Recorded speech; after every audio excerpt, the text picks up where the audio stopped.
Sills, welcome aboard. Love the Christmas time? You know what Christmas time also tells me? We're getting closer to playoff time. And you better know who you are. You better have an idea what your identity is if you're an NFL team. It's funny, I look at the Cowboys and the Niners. They're trending up. I look at the Eagles. They're trending down. Okay? Thank you, Chuck. Chuck, just so you know, we so appreciate you coming aboard. And just to tell you guys, I know there's so many options out there. You guys could go anywhere, but you come here. And we so appreciate it, and we thank you very much.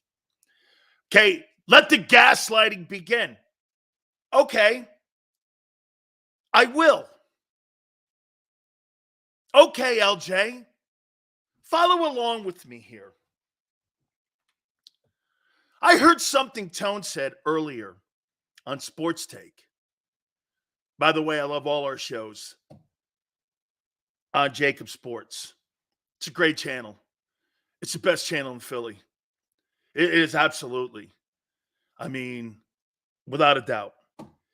Guys are doing a great job. I heard something Tone said, and it made me dive deeper into all the changes that have happened with the Eagles personnel-wise. And I didn't realize it was this significant. And I'm not just talking about players. Let's do that for a second here. You know, he was talking, and let me reference it. He was talking about some of the position coaches that were in new roles this year. Let's go to the players first here with this.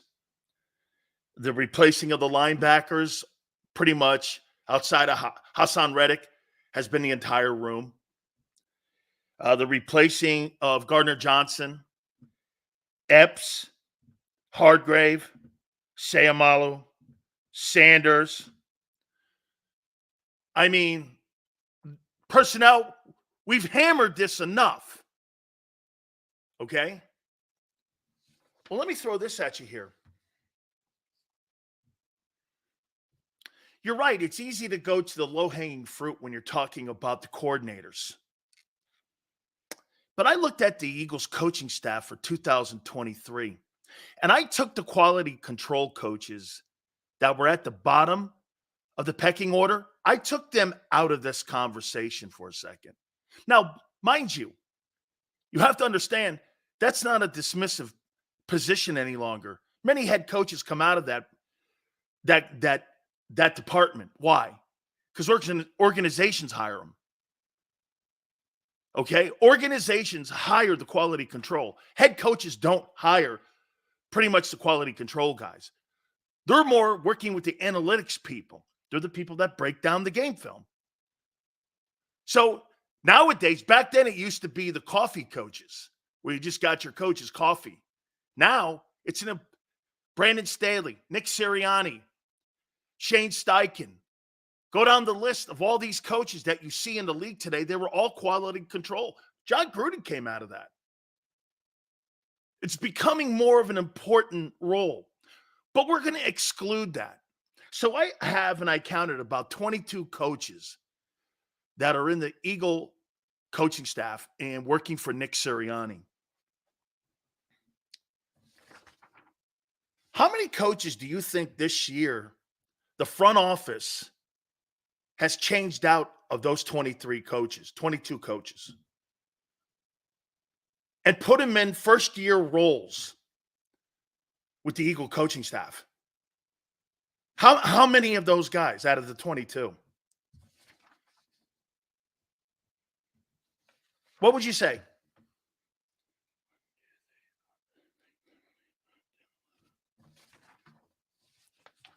What if I told you half? Half the coaching staff has new roles this year. Half of the coaching staff is in a new position. New DC, first year. Brian Johnson, first year. DJ Elliott, linebacker coach, first year. DK McDonald, first-year DB coach, was with the team at 21, new role. Alex Tennell, first-year quarterback coach. Been with the team 3 years, first year as the QB coach. Rennell Williams, first-year nickel coach, quality control. Marcus Brady, senior offensive assistant, first-year role. Matt Patricia, first-year defensive analyst. Tyler Brown, first-year special teams assistant. Taver Johnson, first-year assistant DB coach.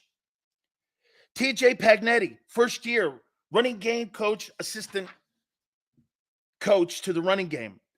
Tyler Scrudel, first-year assistant linebacker coach. You turned half the roster over on your coaching staff and gave them new roles. You cleaned out basically your entire coaching staff and elevated people because people had to be replaced. I didn't realize that they replaced half the staff. Shit. No wonder you got a different voices and different direction in the building. You changed out almost your entire defense and you changed out your coaching staff. That's incredible. That they're 10-3. It's absolutely incredible. Half the coaching staff is in new roles. It's not just the coordinators. These are all first-year guys in first-year roles. It's not just that the OC was changed. The assistant under the OC was changed. All by Howie. They changed that entire coaching staff out almost. Except for Stoutland and Rocker and a few others. That's insane. You came off a Super Bowl. Hey, I didn't realize Jonathan Gannon and Shane Steichen took a boatload of those guys from the Eagle coaching staff. Holy shit. You changed half your staff. You're going to get a completely different view on how to move the sticks. Guys in here are talking like they know what they're doing in the organization. I don't know what you're talking about, dude. Upper management is the make or break demise of a workplace. Gannon and Steichen took a lot of guys. You changed your whole coaching staff almost. The entire coaching staff is completely different than your Super Bowl staff. Do you think you're going to get a little different look in how you're going to approach defense and offense? Common sense, use it. Try it. Some of you with lowbrow thinking and mental disabilities when it comes to football, follow me. You changed your entire coaching staff almost, or at least half of it. Half your staff has changed. And they were first-year guys. So wait a minute, get this right. You changed half your coaching staff with guys or first-year coordinators, first-year assistants, first-year linebacker coaches, first-year in roles of being quarterback. So let me get this right. Jalen Hurts has a first-year quarterback coach and a first-year offensive coordinator. Oh, my God.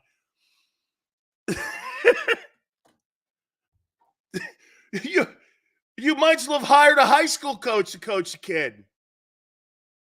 Holy cow. How about getting somebody with some knowledge?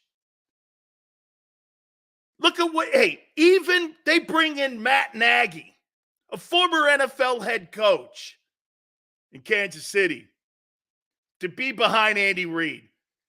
You may not think the offense is rolling right. Kansas City's still going to make the playoffs. And it may not look the right. Hey, by the way, Patrick Mahomes doesn't look right, right? Because they changed out a coordinator. Oh, but not your guy. Not your guy. Right? It's easy to control a bunch of rookie staff members.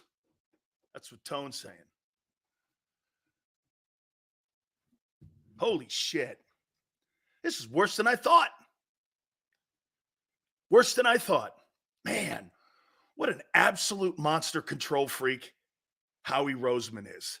The entire coaching staff was turned over by Nick. Are you nuts? Don't lie to yourselves. Hey, one thing I'll tell you, like I told you, after the Niner game, Howie Roseman was exposed. In my eyes. So was Nick. That's why Nick said, everything's cool. We're not changing anything. You know why he's not changing anything? Because he can't. I heard you guys talking. Is it the right thing to do? Yeah, you should dummy down your playbook more, actually. Do the things you do best. Not expand it to things you don't even know what to do. Or hey, that's it. Go to a screen game, something that Jalen doesn't do well. Why would I do that? Go to the RPO. He does great at that. Why would you go to a screen game when he has shown in 2 years and a half of starting that that's not part of his repertoire? However, the RPO is. Why not put that back in? No. You'd rather do something completely different that goes further away from his skill set? Why? That's poor coaching. Let's figure a way out how to help Jalen do something he's not good at. No, I want to tailor it back to what he does best.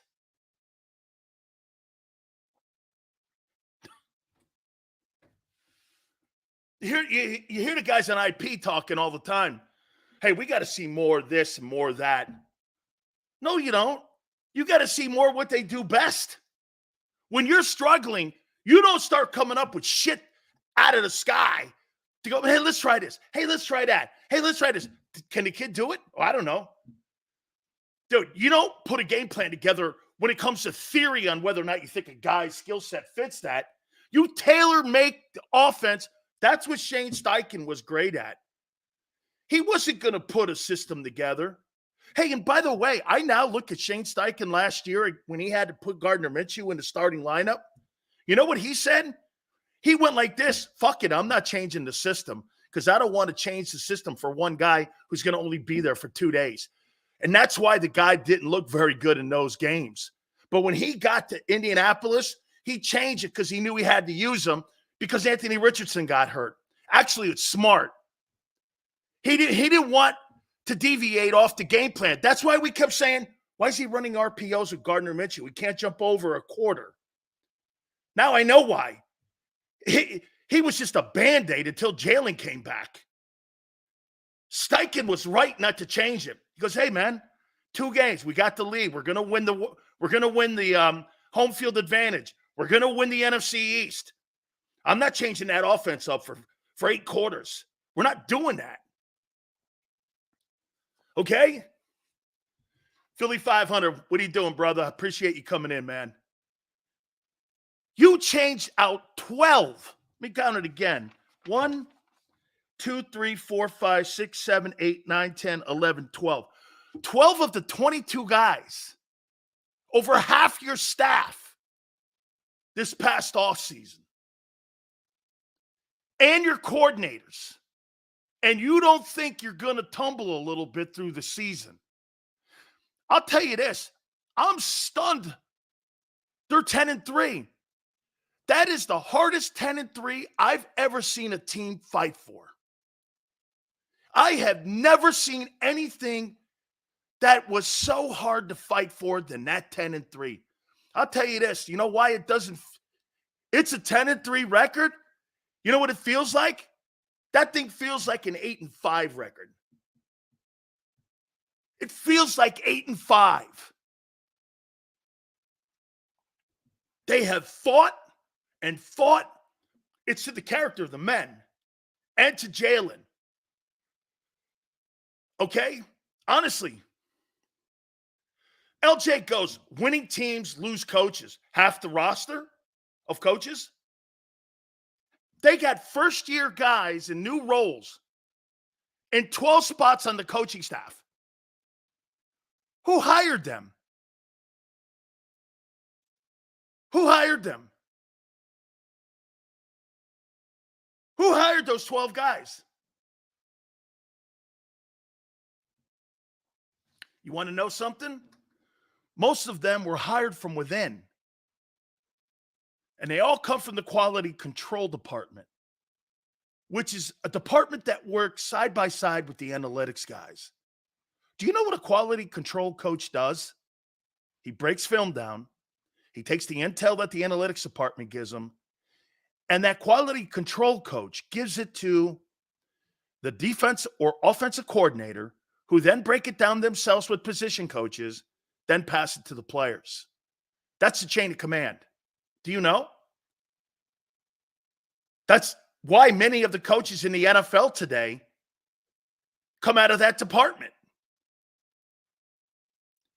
Philly would never hire a high-profile name. Howie is a weasel and control freak. Wake up, people. It's pretty obvious what's going on. Don't be stupid. Let me ask you something. Do you think that offense since 2021 has become more creative or less creative? The quarterback's gotten better. Let's talk about the offense. Do you think that offense has improved? Or has it gone like this?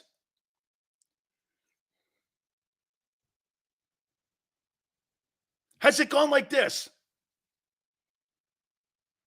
Or no, I don't think that much. Like this. It's regressed. The offense has regressed. Why? Nothing the quarterback's doing. Shit, I had a topic here that was going to say, you think it's Jalen or do you think it's coaches? Shit, I think it's Howie. Howie is stunting this quarterback's growth with people around him. I'm going to give you something. I'll tell you one thing. I got to say this about my coach, Jimmy Johnson. Thank you, Coach. On my Twitter page, my guy. I'll always be a Jimmy Johnson guy. He tweeted out my guy. And me and Michael Irvin, it's really great. And I appreciate that, Coach. Why do you think he took every single assistant coach from the University of Miami with him to Dallas? And they won 3 Super Bowls with that staff. Jimmy said the only way you win Super Bowls are the quality assistant coaches around you. If you don't have quality assistant coaches around you, I don't give a shit what your name is, who you are, what you have, what it is, what you think you are. If you don't have guys you can trust and you don't have guys that are talented assistant coaches, you're not going to win. You can't be everywhere. I hear people saying this about Nick. So Nick can oversee. No. Okay? Nick is not Jimmy Johnson. And Nick, get this, Nick's overseeing a kindergarten class. He doesn't have quality assistant coaches around him outside of Stoutland. Maybe Rocker. Okay? I'm probably missing one other guy, but there's not enough quality assistant coaches in your coaching staff. Or at least experienced. If you want to go there, you can either use experience or quality. Look at some of the coaching staffs. Look at the coaching staff that you have with Sean McVay. Look at this. You want to know why lesser talented teams win? Because they got great coaching staffs. You got Raheem Morris, former head coach, DC. And you got McVay. McVay trusts him. You got great assistant coaches in Los Angeles with the Rams. You got great. Look at what they did in San Francisco. When DeMeco Ryans left for the Houston job, you know what they did? They went and got a more experienced, because instead of getting somebody with lesser experience, they went and got somebody with more experience. Why? Because the players would respect that instead of bringing another guy in with maybe less experience. You don't bring in lesser experienced coordinators than the guys who have more experience that are playing. The Eagle players have more experience than Sean Desai does as a D coordinator. You want to know why these players are shaking their freaking head walking off the sidelines? Because they know better than their coaches. They're smarter than their coaches. The only way and the only position you don't see people bitching at is the O-line. You're not going to fight Jeff Stoutland. You're not going to go against him. Hey, by the way, he must be just absolutely pulling his hair out. He's the run game coordinator. Holy cow, he's stealing money if that's the case. You know what this comes down to? You're falling back into the Carson Wentz trap. Boy, do I say it? I hope you don't ruin the kid. You ruined one already. You ruined one MVP. Are you going to do it again? You've already ruined one. You've shown you can ruin one. All you guys like to do is blame Wentz. Well, they had a hand in it. They had a hand in Wentz's demise. They totally did. Instead of working with him, Howie went against him.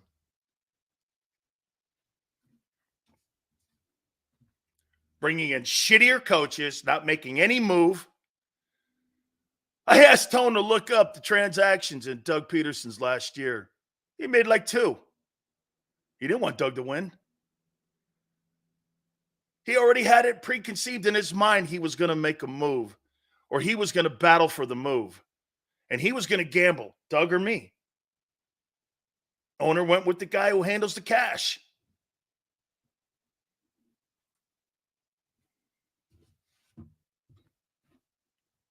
Dude, this is really, I don't know. You know, I hear people today with optimism going forward. Let's see if you can get out of your own way. Do you have the talent to beat Seattle? Of course. Do you have the talent to beat a guy who was just named the NFC Player of the Week, Tommy DeVito? You should beat him. They're not that good. Good for him. Good for that kid. Look at Brian Dable. Brian Dable's working with a lesser talented kid because he's an experienced OC. What do you think Brian Dable would bring to Jalen Hurts? What do you think any quality OC would do?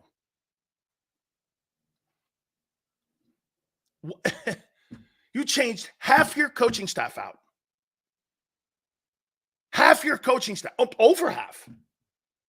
Of your 22, you changed 12 to first-year roles. You think that's a lot? Plus the coordinators?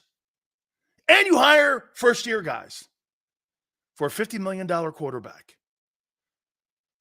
And if you look at your secondary guys, so your secondary coach and your assistant secondary coach are all in first-year roles.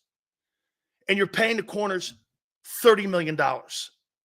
I want to make sense of this.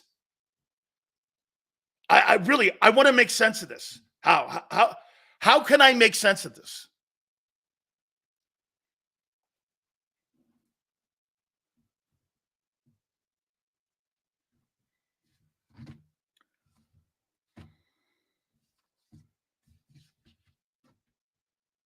Make sense of it. Godfrey goes, our Eagle team is still a must-watch by NFL. The world is watching to see if we bounce back. You're not going to Super Bowl. That's not a Super Bowl team. It's not a Super Bowl coaching staff. It never was. Maybe last year. You're not going anywhere. Don't kid yourself. That thing's not going anywhere as predicted. Funny, I predicted the Cowboys to go to the Super Bowl and beat you. I don't think you make it to the NFC title game. I'd be shocked. You're going to make the playoffs, but you are getting bounced, and probably rudely. You don't have it. You don't have the coaching staff or the direction. Here, let me give you the quote out of Nick. I really like what we're doing. I don't think I need to be involved. he gives you some sort of like White House chief of staff comment. Here, where is this thing? Here it is. Nick Sirianni on changing who is calling plays for the Eagles. I do not think that is the issue. Really? So he thinks it's Hurts then. If he doesn't think it's the coaches, he's covering for Howie. Is it Jalen? Is it that blaming Jalen Hurts? That's a quote from Nick. He's blaming Jalen. Nick Sirianni on changing who is calling the plays for the Eagles. I do not think that's the issue. Oh.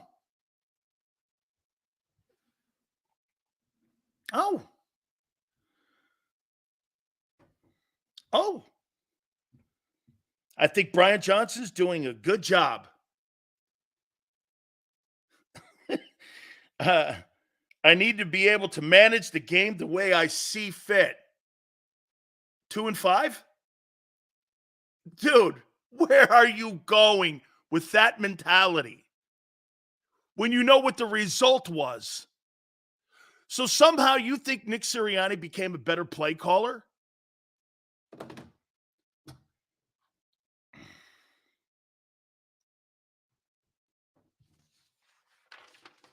This is stupid. Really. This is so stupid. How close do you think Nick is to losing the locker room? Players reaching out to reports, a.k.a. Diva Brown. That's a receipt for a disaster. I don't think he's in any place of losing the locker room. You know why? It's not his locker room. Never was. It's Howie's locker room. Who do you think pats the players on the back at the front door or on the sidelines when they run off the field when things are going good? How many times does a coach walk into the locker room? First guy he meets is Howie. Howie's greeting the troops as they come back in after he sends them out for a glorious victory. How many times have I told you, hey, there's Howie there running up and down the sidelines in L.A. like a TV star. There he is, after the Indianapolis game a year ago when he brought in Linville Joseph and Adama Sue. Oh, I brought these guys in. I saved the season. Dude,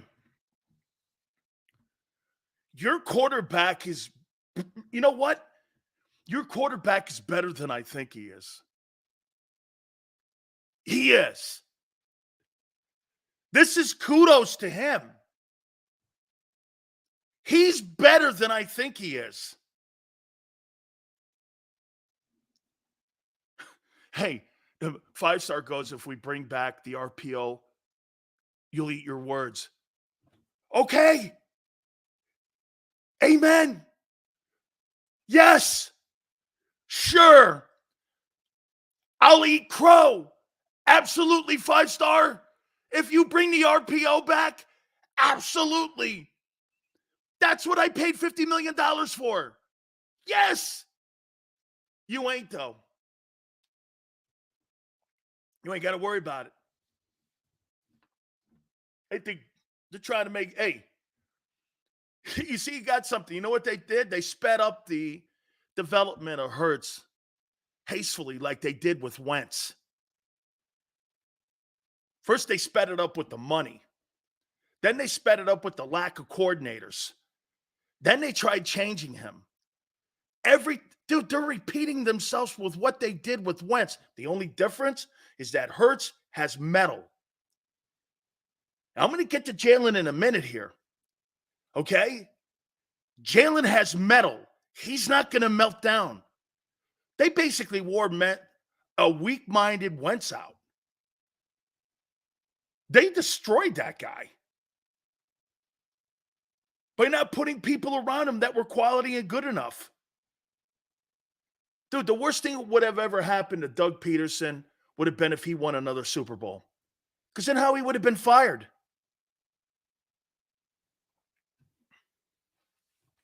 Howie would have been fired.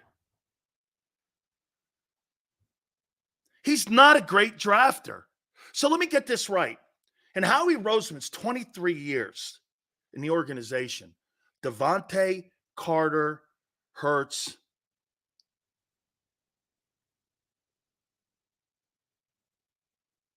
I think Stoutland found Mulata and Lane because you got to remember Chip found Jason Kelsey. Or no, Andy did.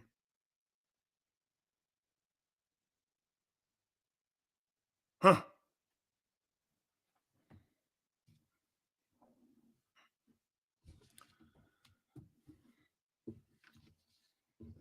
You're killing this quarterback. You changed 12 dudes and 22 guys out on the coaching staff on defense and offense and special teams this year into first-year roles, hiring coordinators in first-year roles, and took the RPO out of the offense. You're a lesser team. I can't believe you're 10-3. By the way, that 10-3 record just shows you when you play against quality teams, you got your faces kicked in. So anytime you play a great team, you're going to get killed. The Ravens will kill you too. I heard Tone say something. I don't think there's any coincidence that the Baltimore Ravens defense is running around like their hair on fire, and that's been a massive improvement in Baltimore. It's true. You had a position coach that wanted to be the DC. They didn't want him. You missed on that too. Hold on. Seal says a few weeks ago, 10-3 isn't. Look, I didn't know it was. I'm not saying. Look, no. Didn't you hear what I said a couple minutes ago? I told you. I think it's unbelievable where you are, 10-3.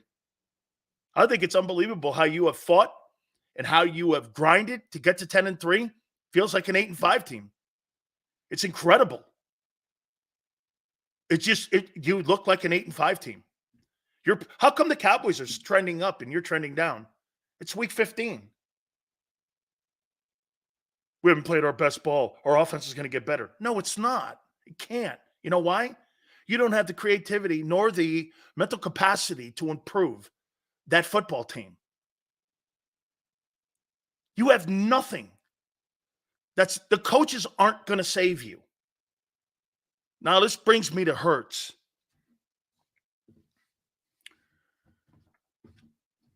I need more from Jalen. He's the only thing that can save this. He's the reason you're 10-3. Hurts is the only person that can save this. Son, you need to play better and you need to be a better leader. No one says it. You know why? They revere the kid so much, as I do. Best record in the NFL, still against winning teams. I need more from Hurts. I need more from him. You need to play better. You need to fight these guys. No one's fighting for the team. The analytics guys, Howie Roseman and Nick, all think things are well. Jalen, you got to be a better leader. You're not leading well enough. It's not enough. When you see a play that's not something that you think, get this, I would rather have Jalen Hurts throw a pick six on his decision-making right now than listening to Brian Johnson call a series. You know why? Because at least it came from the person I'm paying the most and the person I trust the most. I don't trust anybody in that organization at all when it comes to organizing a game plan. Where's Jeff Stoutland? Why isn't he more vocal when it comes to running the ball? Or is he collecting a paycheck too? You guys keep saying run the ball. Well, they're not listening. Why? Somebody has to be making that decision. Is it Nick? No. Nick has a whisper in the locker room, not a voice. The guy who greets the players at the front door and the coaches at the front door has the voice. Jalen, I need more leadership from you. You need to act more like, I get this, maybe Mahomes is not acting poorly. Maybe frustration. Get this. That's a 2-time NFL Super Bowl MVP, 3 AFC championships, 5 consecutive conference appearances, and he's bitching. I've never heard that guy bitch. I think that's a flaw. Tom Brady bitches. Some of you go, well, look at the equity he has. You don't think Jalen Hurts has equity in that locker room? I have 50 million reasons why he does.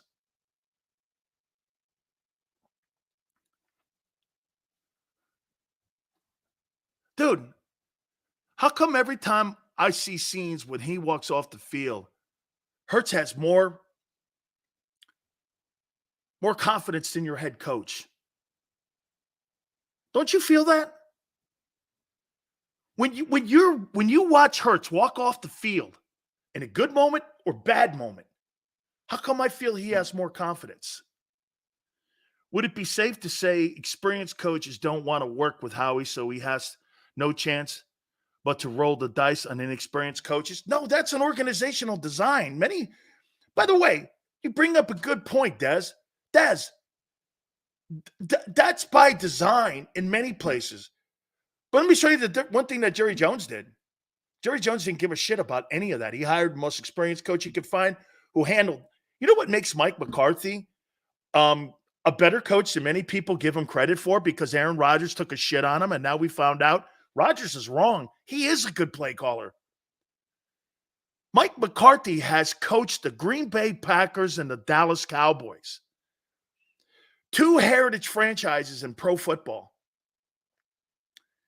And he's done a hell of a job with Dak, and he's won a lot of games in Dallas. I would make this contention to you that he's probably the most successful coach that they have had since Jimmy. It's not really a high bar when you look at all the failures.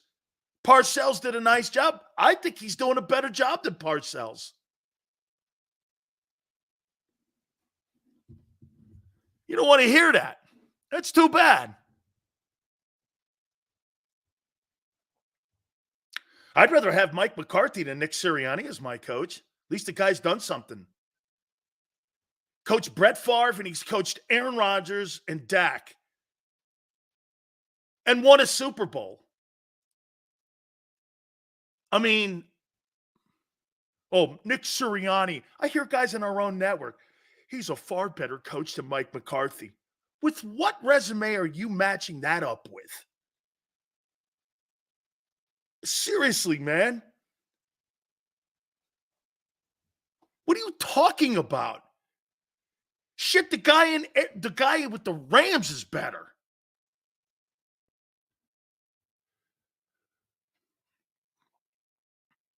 I mean, hey, I need more from Jalen Hurts.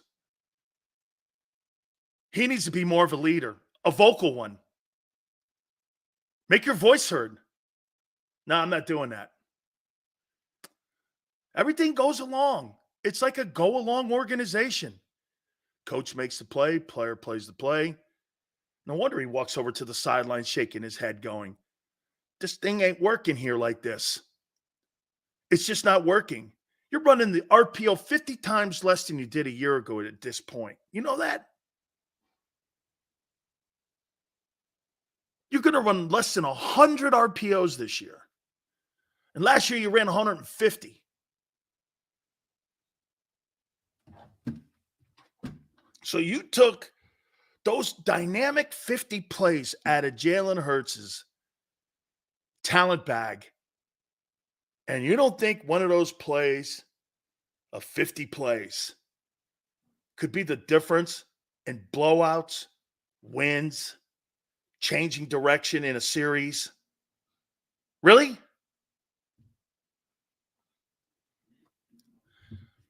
Hey, guys like LJ keep bringing 10-3 up. It's all good, dude. It's all good. You're not winning a Super Bowl, guy. Not with that shit bag. That shit bag of a roster this year on defense and with the coaches that are new, all of them, never happened. It's the most inexperienced football. Shit, you could make this comment. That's the most inexperienced football team, coaching staff-wise, coordinator-wise in the league, especially with the contenders. There's not one football team that's a contender right now that has as much inexperience than the Eagles do. That's a fair statement. 12 new position coaches, coordinators. I don't know. You tell me.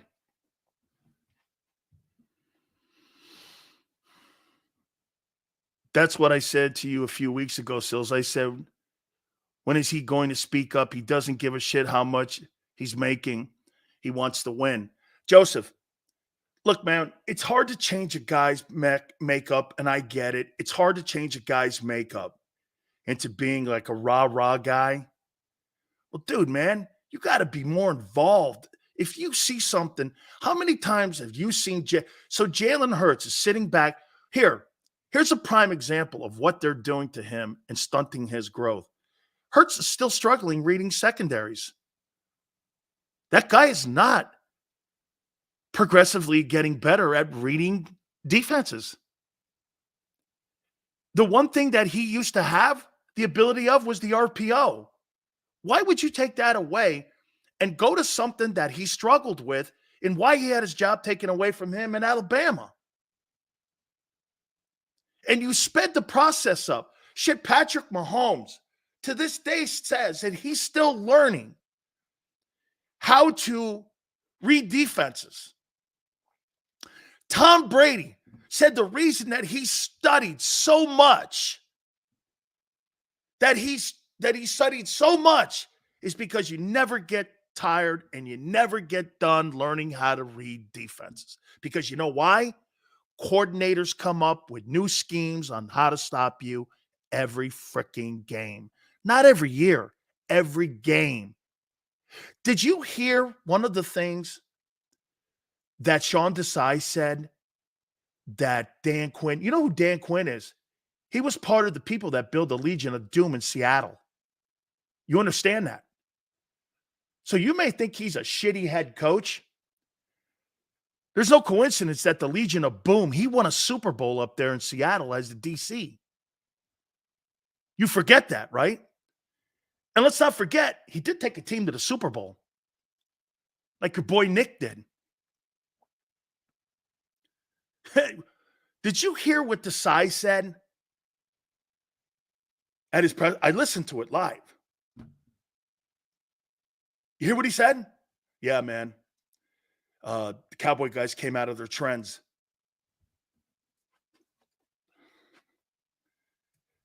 I was like, come again? Yeah, they went off script. They did things in the game that they usually don't do. So you weren't prepared for that? Mike McCarthy coached the shit out of that team.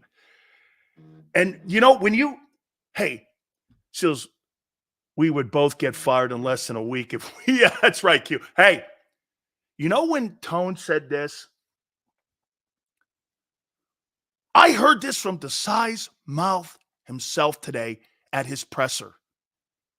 You know when Tone said, man, you see Sirianni going like this? Yeah. Look confused. Sean Desai said at his presser, okay, at his presser, yeah, they came off script and they came off trend. They were doing things out there that they hadn't done. And you weren't prepared?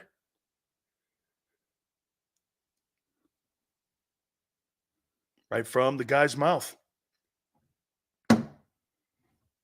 Right from the guy's mouth. It floored me. McCarthy went off script. And the things that he had done in the Eagle game 1, he changed the script. They were doing crossing routes they hadn't seen before. They were doing things with guys like Tony Pollard and Jake Ferguson that they hadn't seen in game 1. And you weren't prepared for that? Oh, that's right. Training wheels.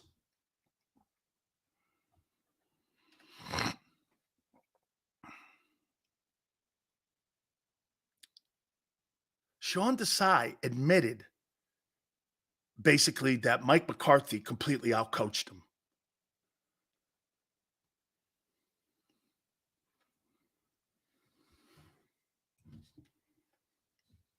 Weren't ready. So they have this cookie cutter game plan that they put.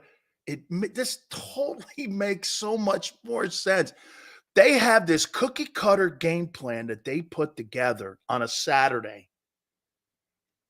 And they have preconceived notions on what they're going to do. Their in-game adjustments are as pathetic as any high school football coach I have ever seen coach.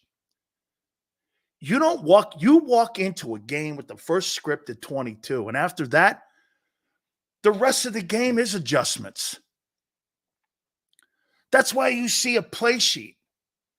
And you know what you get in your ear? You get position coaches and spotters going, they're playing two over the top. Let's go underneath. You'll go down to play 23, and you'll try to get a block and release on a tight end, on a linebacker. It's constant readjusting. No way. How could you readjust when you got first-year coaches all in everybody? You know that headset must sound chaotic because people must be just talking over one another, and there's no, communication between the coaches. You know, we talk about linebacker communication. I would say that the communications between all these first-year guys, it must sound like static. Because it sure looks like it on the field.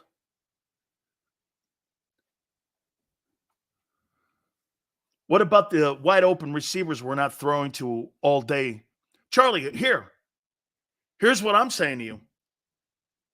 This is where you're stunting Jalen Hurts' growth. Jalen Hurts, the offensive line's doing a great job this year pass blocking. Hurts is doing a poor job this year reading defenses because they sped that process up and they took the RPO out. He's not a drop back quarterback. Dude, it wouldn't. You know what? I didn't think he was going to have 15 turnovers or 16 turnovers, INTs. He's going to. He's going to have he's going to be right up there with the leaders in turnovers this year in the NFL. He's already up there now with the fumbles and shit. He's going to be right up there with the most turnovers this year.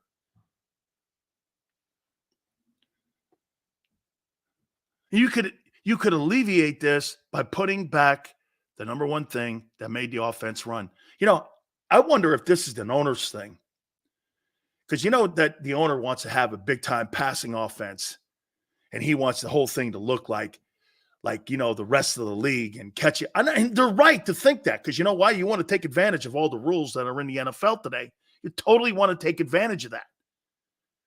But in the process, do you do that with limited coaches, less experienced coaches, predictable plays, and an offense that hasn't evolved since 2021? You know what? Jalen Hurts has evolved. The offense hasn't. Is that fair? And Jalen Hurts was doing this. And all of a sudden, it's this. Why? Well, the environment around him changed. The environment around him changed. Dude, I swear to you, I had a topic here, coaching or hurt. Shit, it ain't Hurts. It is totally not Hurts. It's the environment around him. McMullen even said the offense hasn't evolved since 21. Well, shit. If the offense hasn't, look at Senior. RPO freezes the linebackers all day. Absolutely. Absolutely.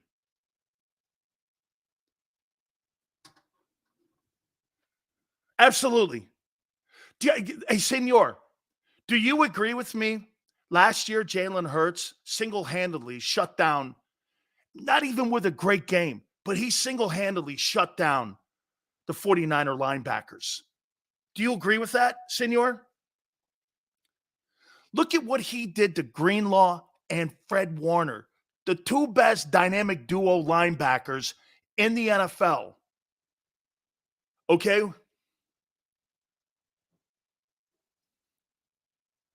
The 49er D was lost because they were second guessing. Correct. Can I tell you this? Jalen Hurts is brilliant. I've never seen an RPO guy who was basically a wildcat guy that accurate. That was one of my biggest comments last year.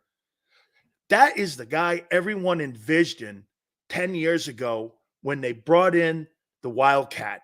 They wanted to find a guy who could throw the ball with accuracy and had guts, could open field run, all of that. He's that guy today that they wanted back then. Instead, they took that element out. And the thing that Jalen struggles the most with still to this day, there's two really. He's gotten better at picking up blitzes. He still struggles a little bit with internal blitzing and the reading of progressions. But that's every quarterback. It's not a Hurts thing. A lot of quarterbacks, shit, the guy in Buffalo still struggles with that shit. Joe Burrow struggles. Patrick Mahomes does. This is not uncommon. This is called player development. You ruined Wentz. And you're now in the process of ruining him again because of control. This is the shit Doug Peterson was talking about. This is why your quarterbacks never evolve into being what they can be. And they haven't in 20 years in Philly. Every quarterback that you have had, isn't it ironic? A quarterback that won the Super Bowl was a backup. Every quarterback that you have had since he's owned a team has never been developed to the best of their ability because of control, organizational control. Am I wrong? You think McNabb was the best he could possibly be? Do you really think that Wentz was? Did you continue to build around him? Are you building around Jalen? So you got him a wide receiver. Why not get him? Hey, think of this. You give Jalen Hurts $50 million. You give the wide receiver $20 million. You draft the first round guy. And you turn your staff over with first-year people in new roles going into this year, coming off a Super Bowl. The entire team has regressed. But it's not uncommon. You got new people in new roles.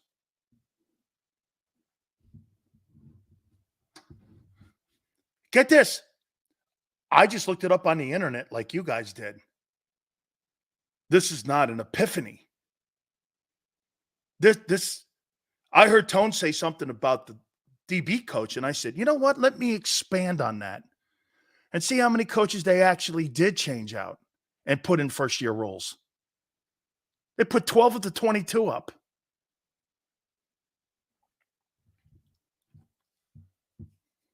Over half your staff are new people in new roles.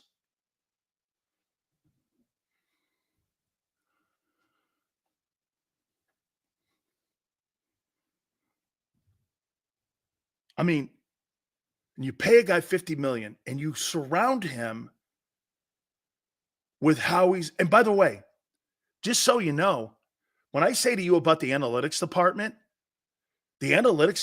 in Philly, like in Los Angeles with the Chargers and some other places, are just as important as any department in that building. You know why?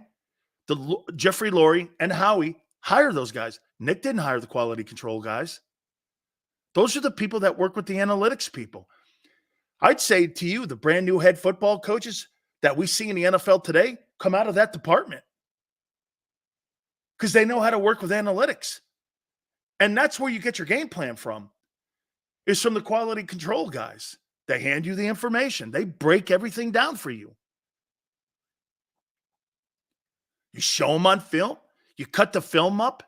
You give them. You see what the quality control guy does? He gets the intel from the analytics guy.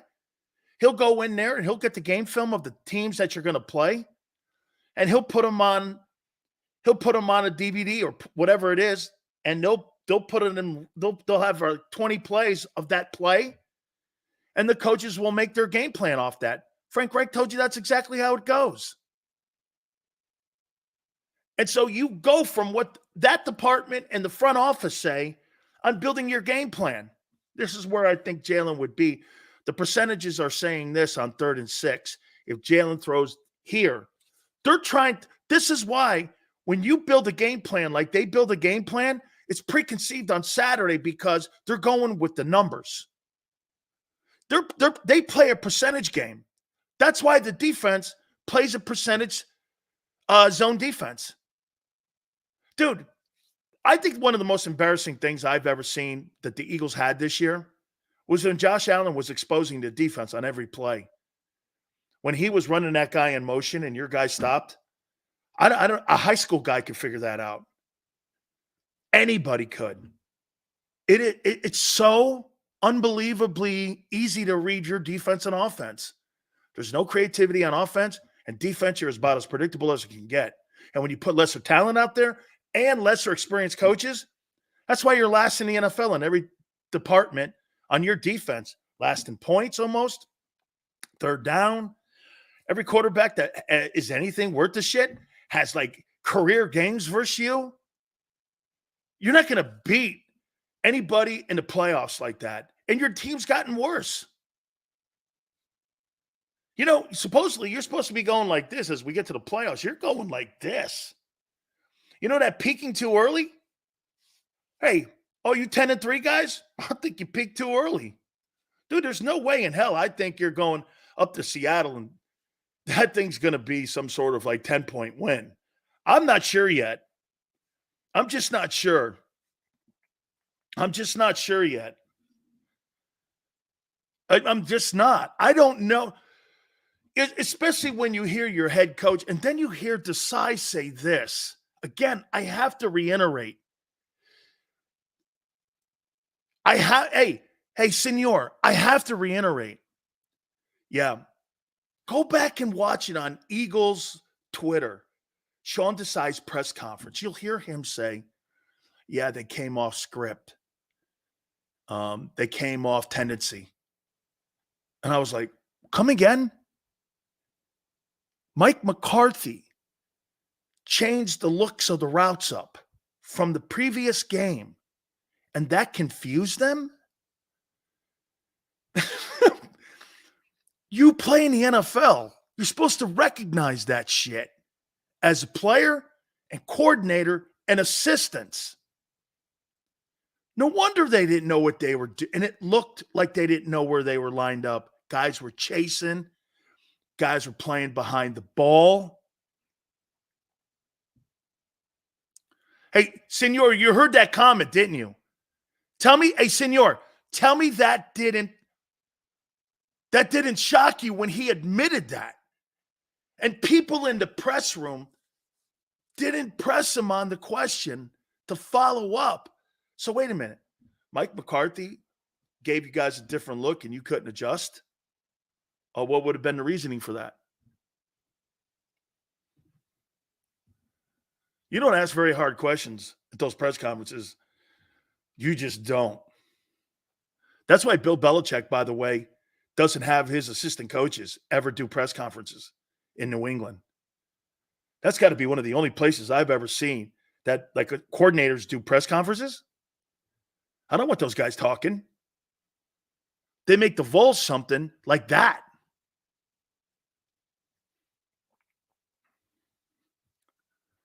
Sounded like Howie when he asked about Gannon. Senor, I almost freaked out when I heard that.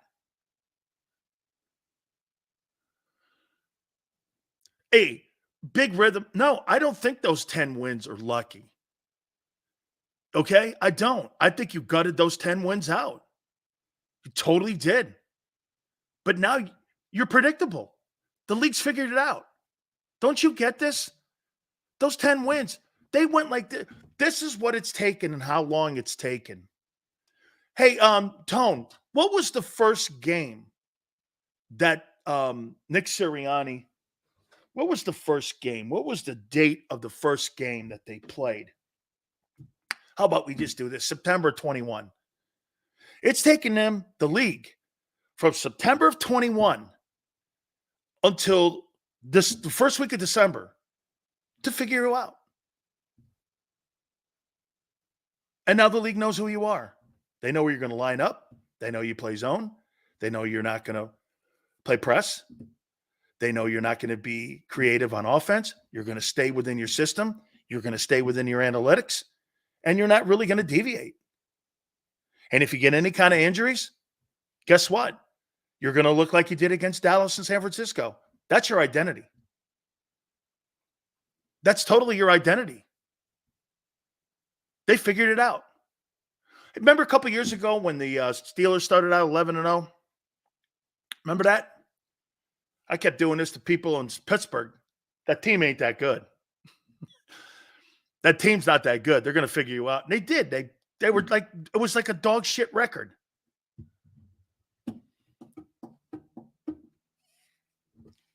Dude, the league's got you. You have not evolved. Hey, get this. Jalen Hurts can only grow so.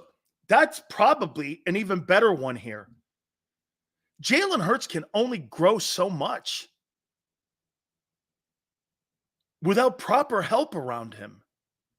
And I'm talking about guidance.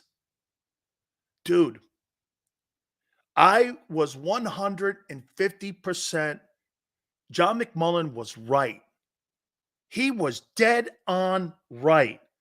Shane Steichen is a tremendous play caller. I thought it was more Hurts. Now, maybe it was because Jalen doesn't have the chance to run the same offense he ran a year ago. So maybe, again, I shouldn't go way over the top with Steichen because an element is missing this year. But Shane built that offense around him. Okay? He did. And what you're doing, again, you're slowing his growth like you did with Wentz. Dude, there's no coincidence after Frank and that staff left. And hey, you could say whatever you want about Frank. I think Frank's got a winning record in Indianapolis as a head coach. He won some ball games the first couple of years that he went to the playoffs. I mean, he may be a little bit under in Indy. Okay? He may be a little bit under Indy because when he first got there, I think they won 10 games or something like that. And then they won like 11 or something. I want to say that. I may be wrong. Anthony goes like this. Dan's talking like we have no hope at all. Yeah, you do. Jalen Hurts is your only hope. He's the best thing you have in your locker room right now. He's the best thing you have in your locker room. You're not going to get leadership out of A.J. Brown. You think you're going to get leadership out of T.O. Brown? You're not getting leadership out of him. And by the way, I'm not sure he gives a shit whether they're winning or not. He just cares that he's not getting the touches so that he could be all pro. That's one of them guys. That's when that shit starts to matter a little. When he start to get killed and you see, I like the fact that he's kept his face shut. Okay? And if you want to bark when you're winning, I'm all right. And if you keep your mouth shut when you're losing, I'm all right with your personality. Okay? I am. Okay? I am. I don't want to hear T.O. Brown after the Seattle game, though. I'd love Devontae Smith, but Devontae Smith's got a lot of Hurts in him. Step up and say something. Hey, maybe Devontae Smith should say something. Throw me the ball more. Can you see me? Throw me the ball more.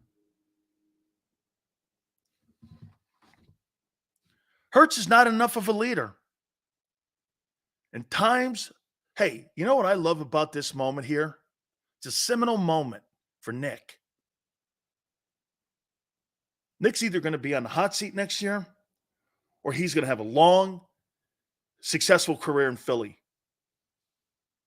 This is a seminal moment for him. And you guys keep throwing his record out. They'll fire his ass in a minute. You know why? Howie likes to have scapegoats.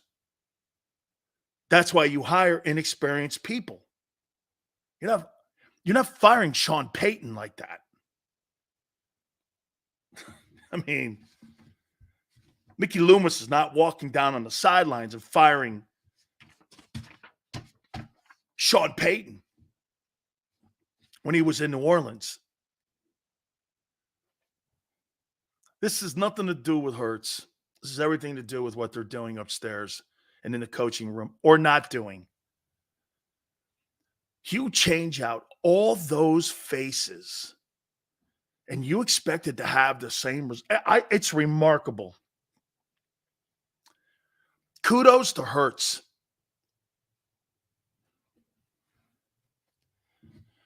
Dude, you're not going to divide that locker room.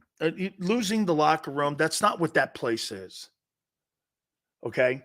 The problem that you had years ago when Doug was there, you had people who wanted Wentz or Foles. And again, that's a tough call. And that, quite frankly, is because of production. Nick has never been good anywhere but Philly.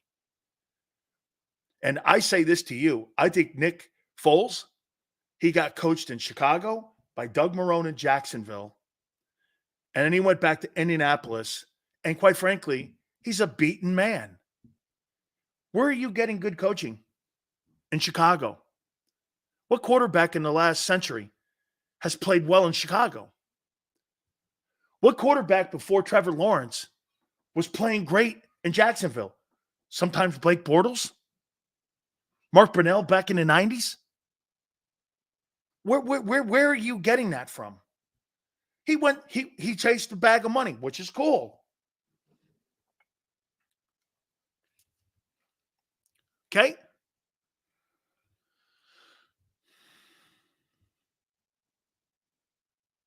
Just saying, man. Blake Bortles threw for 480 one time.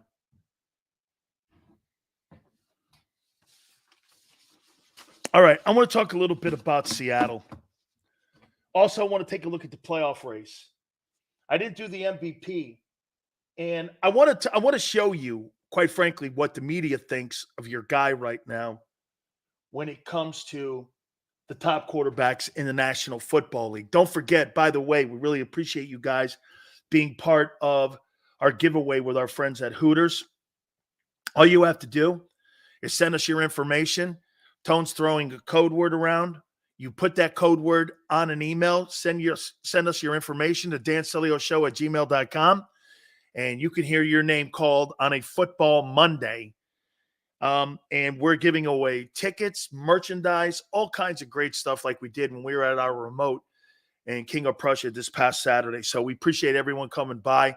By the way, don't forget, too, Hooters during the month of December, obviously Christmas time, the Santa Bucks are back. Gotta love them. These are great stocking stuffers. $5, put them in the stockings. Don't forget, too, the Hooter calendars are out. $100 in gift cards are also inside the calendar. 9 of the girls from the Northeast region of Hooters, they are profiled in the calendars from Rhode Island to Jersey down to King of Prussia. Hooters.com. You can also go to the app, get the food, bring it home. What is today here? Today's Wednesday. Wing Wednesdays, 1983. I love Wing Wednesdays. This is the year the place was founded. Do me a favor. Always remember, kids eat for free on Saturdays. That's northeasthooters.com. northeasthooters.com. When you roll in, do me a favor. Tell them Big Sil sent you. Eat chicken wings, buy Hooters things. Christmas is near. Shop, have a beer. Christmas shopping shouldn't be hard. Give your friends a Hooters gift card. This year, stuff their stockings and yours too with a one-size-fits-all gift card. Buy a $25 Hooters gift card and receive a $5 Santa's bonus card. Make it Hooters for the holidays. Eat chicken wings, buy Hooters things. Christmas is near, gift cards are here. Good at Hooters everywhere now. Hooters gifts are always favored.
Any professional sports coach will tell you there's no substitution for preparation. At Malamut & Associates, that is a tenet by which we live.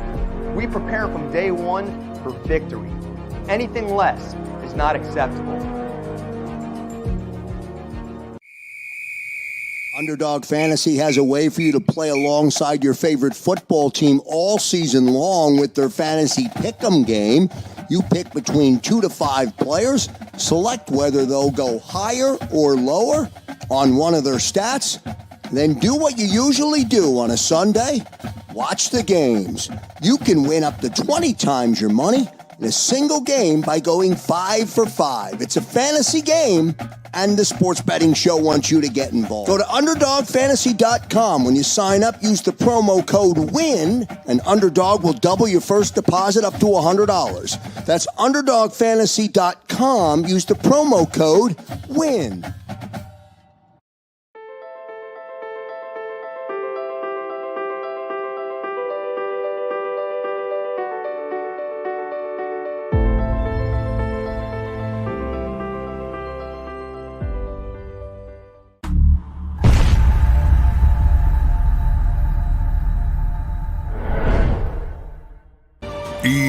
EAGLES, Eagles.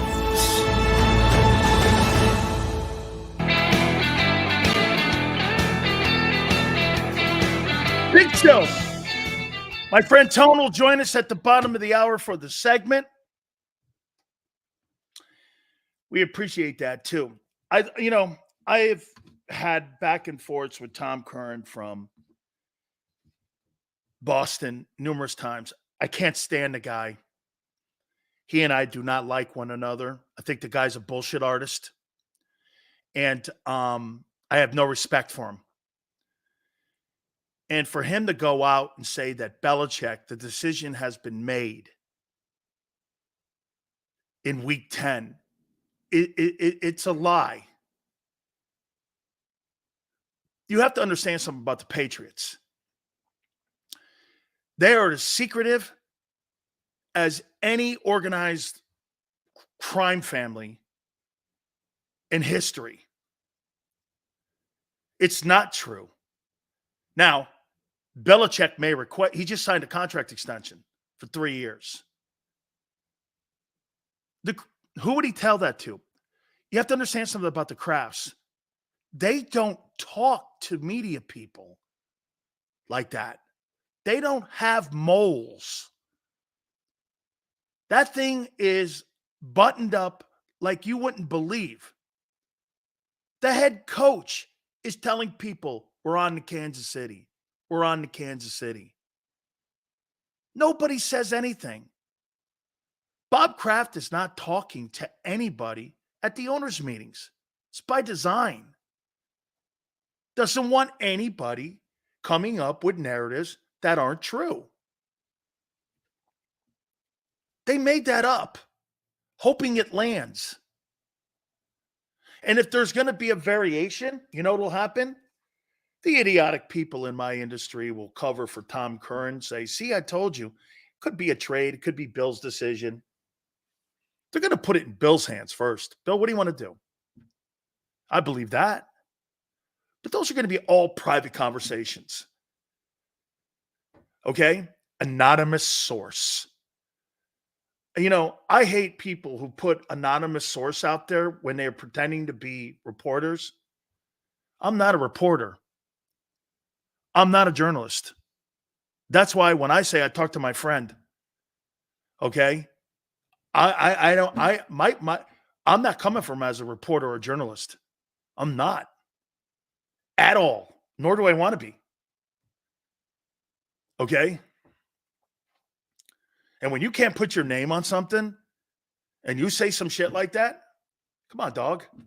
Didn't you have enough of that the last 6 years in the White House? I mean, haven't you had enough of that? Anonymous sources? Why doesn't everybody have any balls to put their name on something? So you're trying to tell me that you don't think Bob Kraft has enough balls to put his name on something? Or Belichick? Man, Jesus criminy. People believe anything. Somebody says something or puts it on the internet, you swear to God it's true. It's absolutely pathetic. Unbelievably pathetic. You'll believe anything.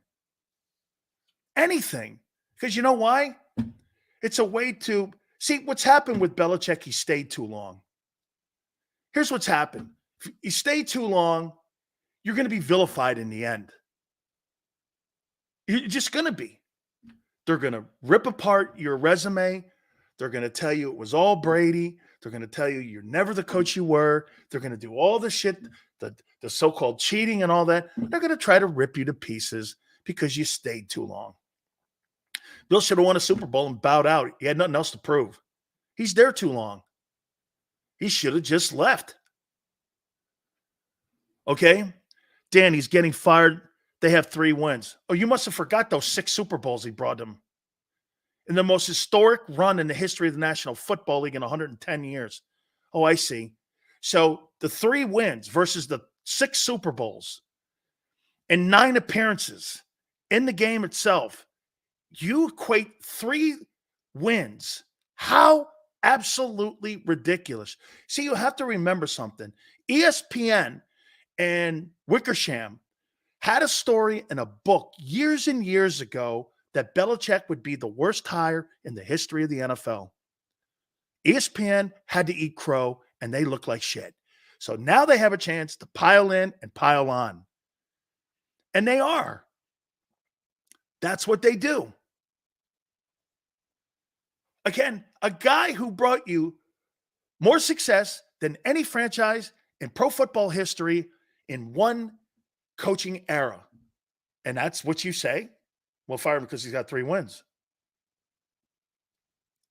Well, then what makes your guy so important, Nick Sirianni? If you look at, get this, if you look at Belichick like that, who has a resume that is unparalleled, and then you look at your guy and you think your guy's safe? Do you really think he's really Nick Sirianni?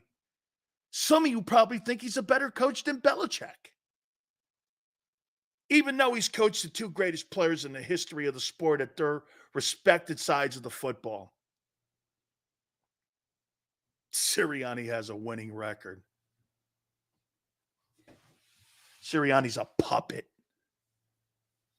Sirianni's a glorified quality control coach. That's who he is. And that's all he'll ever be. Give me that stuff.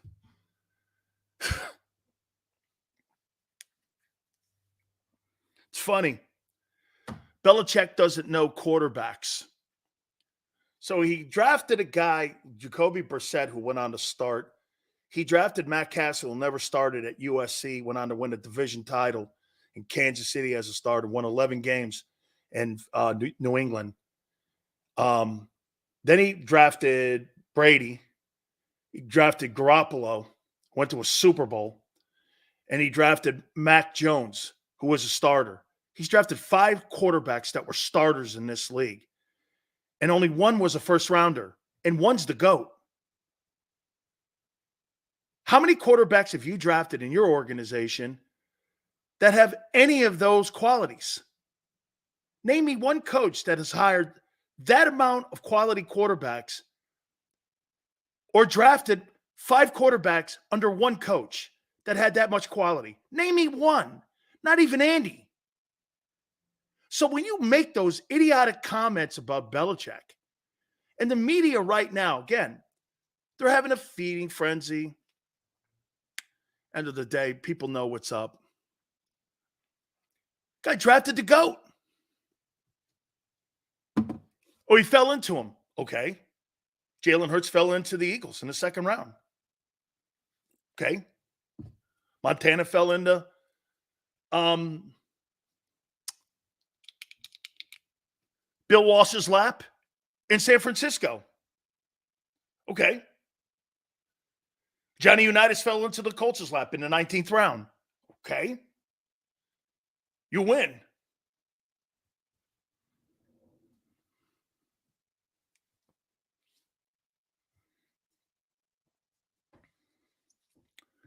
Let me move on to this before we get my friend Tone in here.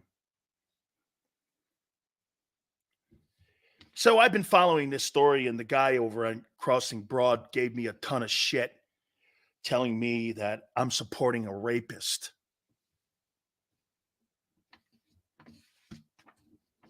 Go back and look. You can go through my Twitter page. He pretty much criticized me for supporting a rapist, is what he called him.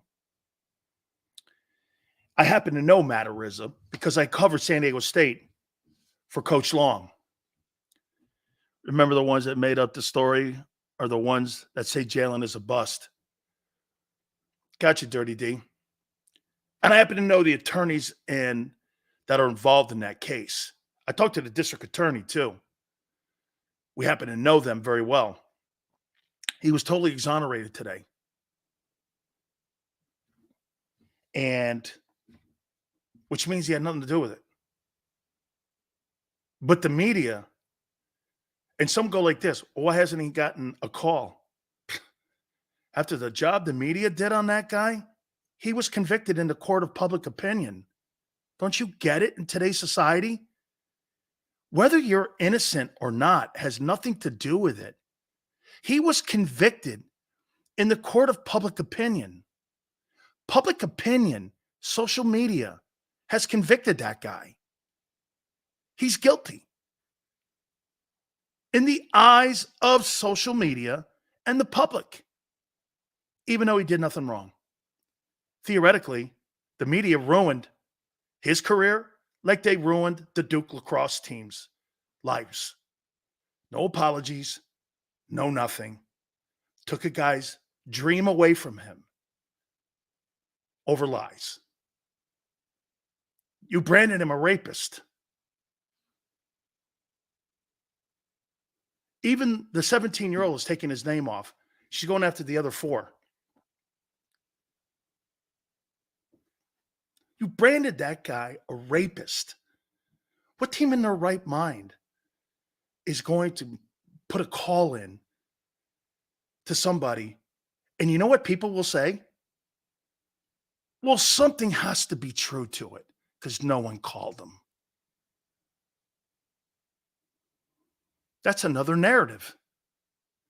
You see what the media does?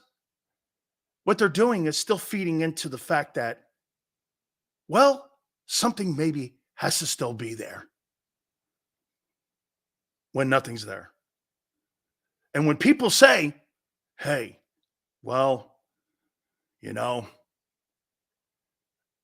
still he's not getting calls, so he's guilty. Scumbags. Remember, innocent until proven guilty. What country do you live in, Q?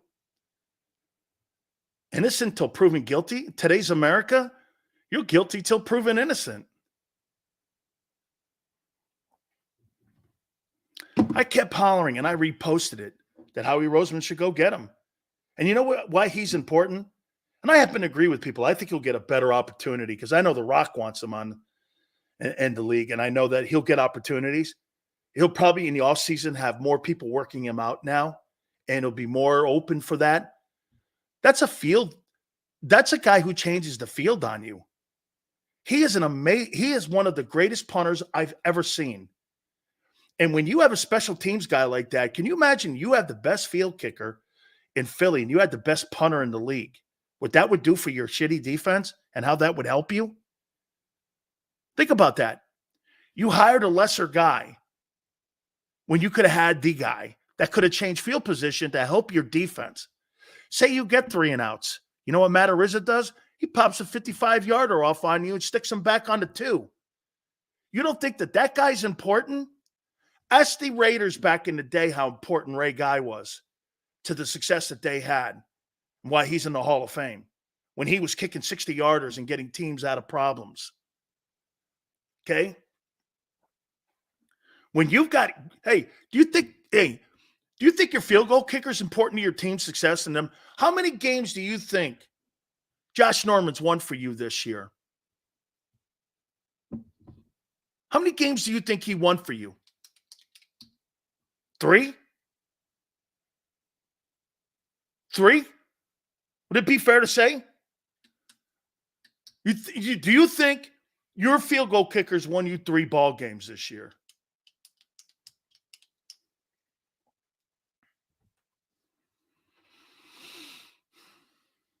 Do you? I do.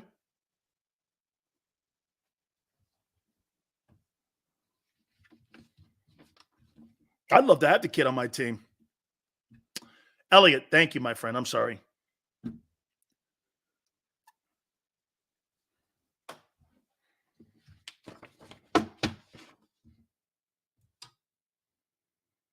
The coffee kick is almost non-existent in today's NFL. Hey, Dirty D, it'd be great to have a guy. Do you know what he was averaging when he was in Buffalo before those fraudulent charges were charged against him? I think it was like 48 yards a kick. And the Bills were raving and the league was raving about the guy. They couldn't believe what they had found. They couldn't believe what they were witnessing. Every time I watched the preseason and exhibition game that he was kicking in, I couldn't believe how he turned the field around. He turned the field inside out. I was like, they've got a weapon up there. Holy shit. Then those charges came and that thing went away and it hurts them. It hurts them. I hope he gets an opportunity. By the way, I'm not going to bring Tone in on that. So let me do this one. I see that NBC is moving off of Al Michaels. And Al Michaels will probably go down, in my opinion, as one of the greatest play-by-play NFL guys of all time. Here are my 5 NFL play-by-play guys in history. Pat Summerall's number 1 for me. Frank Gifford's number 2. Monday Night Football with Gifford, Meredith, and Cosell. Michaels is 3. Buck is 4. And I'll go Jim Nantz 5. Those would be my 5, but Gifford's my second favorite. Pat Summerall working with Madden all them years, probably number 1. So I think he's 81 years old or something. I don't really think he has the energy any longer, but it's one of the greatest broadcasting careers of all time. Roland, John Madden's not a play-by-play guy. He's an analyst. Okay? He did get knocked the heck out. I had to pay.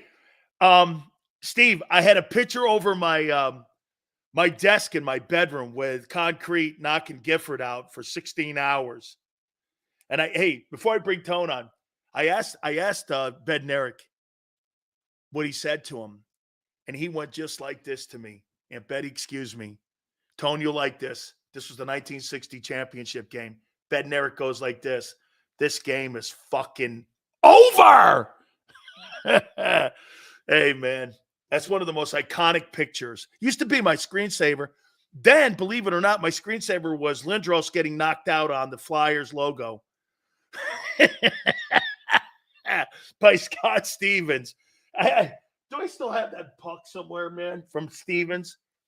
Yeah, it was Lindros like this on the ice, and I always remember that, man. Let me bring my guy Tone, and on that one, yeah. What's going on, Big Sis? How we feeling today? And how you doing? Doing well, sir. We said a lot today. Yeah. You know, I felt like today should be a day where we're starting to reach the top of the hill, and now we're about to get on the other side of things. It's time for us to start looking forward toward the Seahawks. But before we do so, I felt like it was important that we really ironed out who we should be holding accountable for where the Philadelphia Eagles are and why they are what they are, instead of just aiming for, like you said earlier, the low-hanging fruit. I felt like it was important for us to really recalibrate. That's kind of been the theme for me today, recalibrating and kind of reassessing just where they are, how they're built, where Jalen Hurts is, who he's been, prior to becoming the Philadelphia Eagle, who he is now, and kind of just, giving ourselves a reality check of what the exact situation is in Philadelphia. I felt like that was my goal today. I was listening to you earlier, and I heard you talking about position coaches. Right. So then I expanded on it, and I looked up the coaching staff right there for anybody to Google. And I went down the list: Sean Desai, Brian Johnson, DJ Elliott, DK McDonald, Alex Tennell, Rennell Williams, Marcus Brady, Matt Patricia, Tyler Brown, Taver Johnson, TJ Pagnetti, and Tyler Scudder. The one thing these guys all have in common, they're in first-year roles in their new respected positions. And if you take the 3 quality control coaches out of the bottom of the deck, they only have 22. They changed 12 of the 22 coaches out and putting in first-year roles on that coaching staff. Yep. After a Super Bowl. The turnover in the coaching staff was more than the turnover On the roster. on the roster. Why wouldn't you expect wobbling on both sides with new personnel, especially on defense, and new coaches in first-year roles? It's so funny. I'm looking at the respective coaching staffs for the Cardinals and the Colts, right? And, Shane Steichen did it right. You know what Shane Steichen did?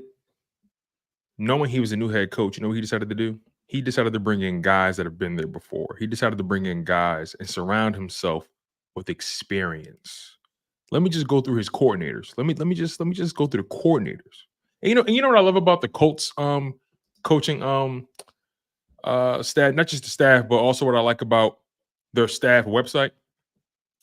Next to the name and the position of the coach, they put their years of experience right under it. And I love that. So Chris Greer is a great GM too, man. So he really is the thing that keeps that thing afloat there. Listen to this. Or Chris Ballard, excuse me. Right. Listen to this. The Colts, right? Again, Shane Steichen, first-year head coach. Defensive coordinator, Gus Bradley, 34 years of experience. Jesus. 34 years of experience, Gus Bradley, DC. Part of the Legion of Boom in Seattle. OC, Jim Bob Cooter, 16 Holy years. cow. Baltimore Ravens. Special teams coordinator, Brian Mason, 14 years. Brought all experienced guys who have had one at the NFL level. Exactly. His offensive. There's better coordinators in Indianapolis than there is in Philly. Listen to this. And these are just assistants, right? Wide receivers coach, Brian Bratton, 11 years experience. Head strength and conditioning, Richard Howell, 30 years. Where else?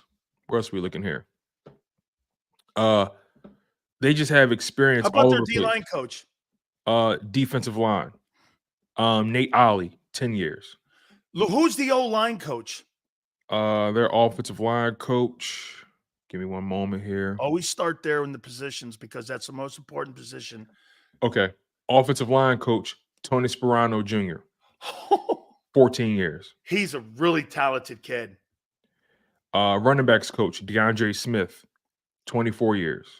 Defensive backs coach, Ron Millis, 33 years. Excellent job.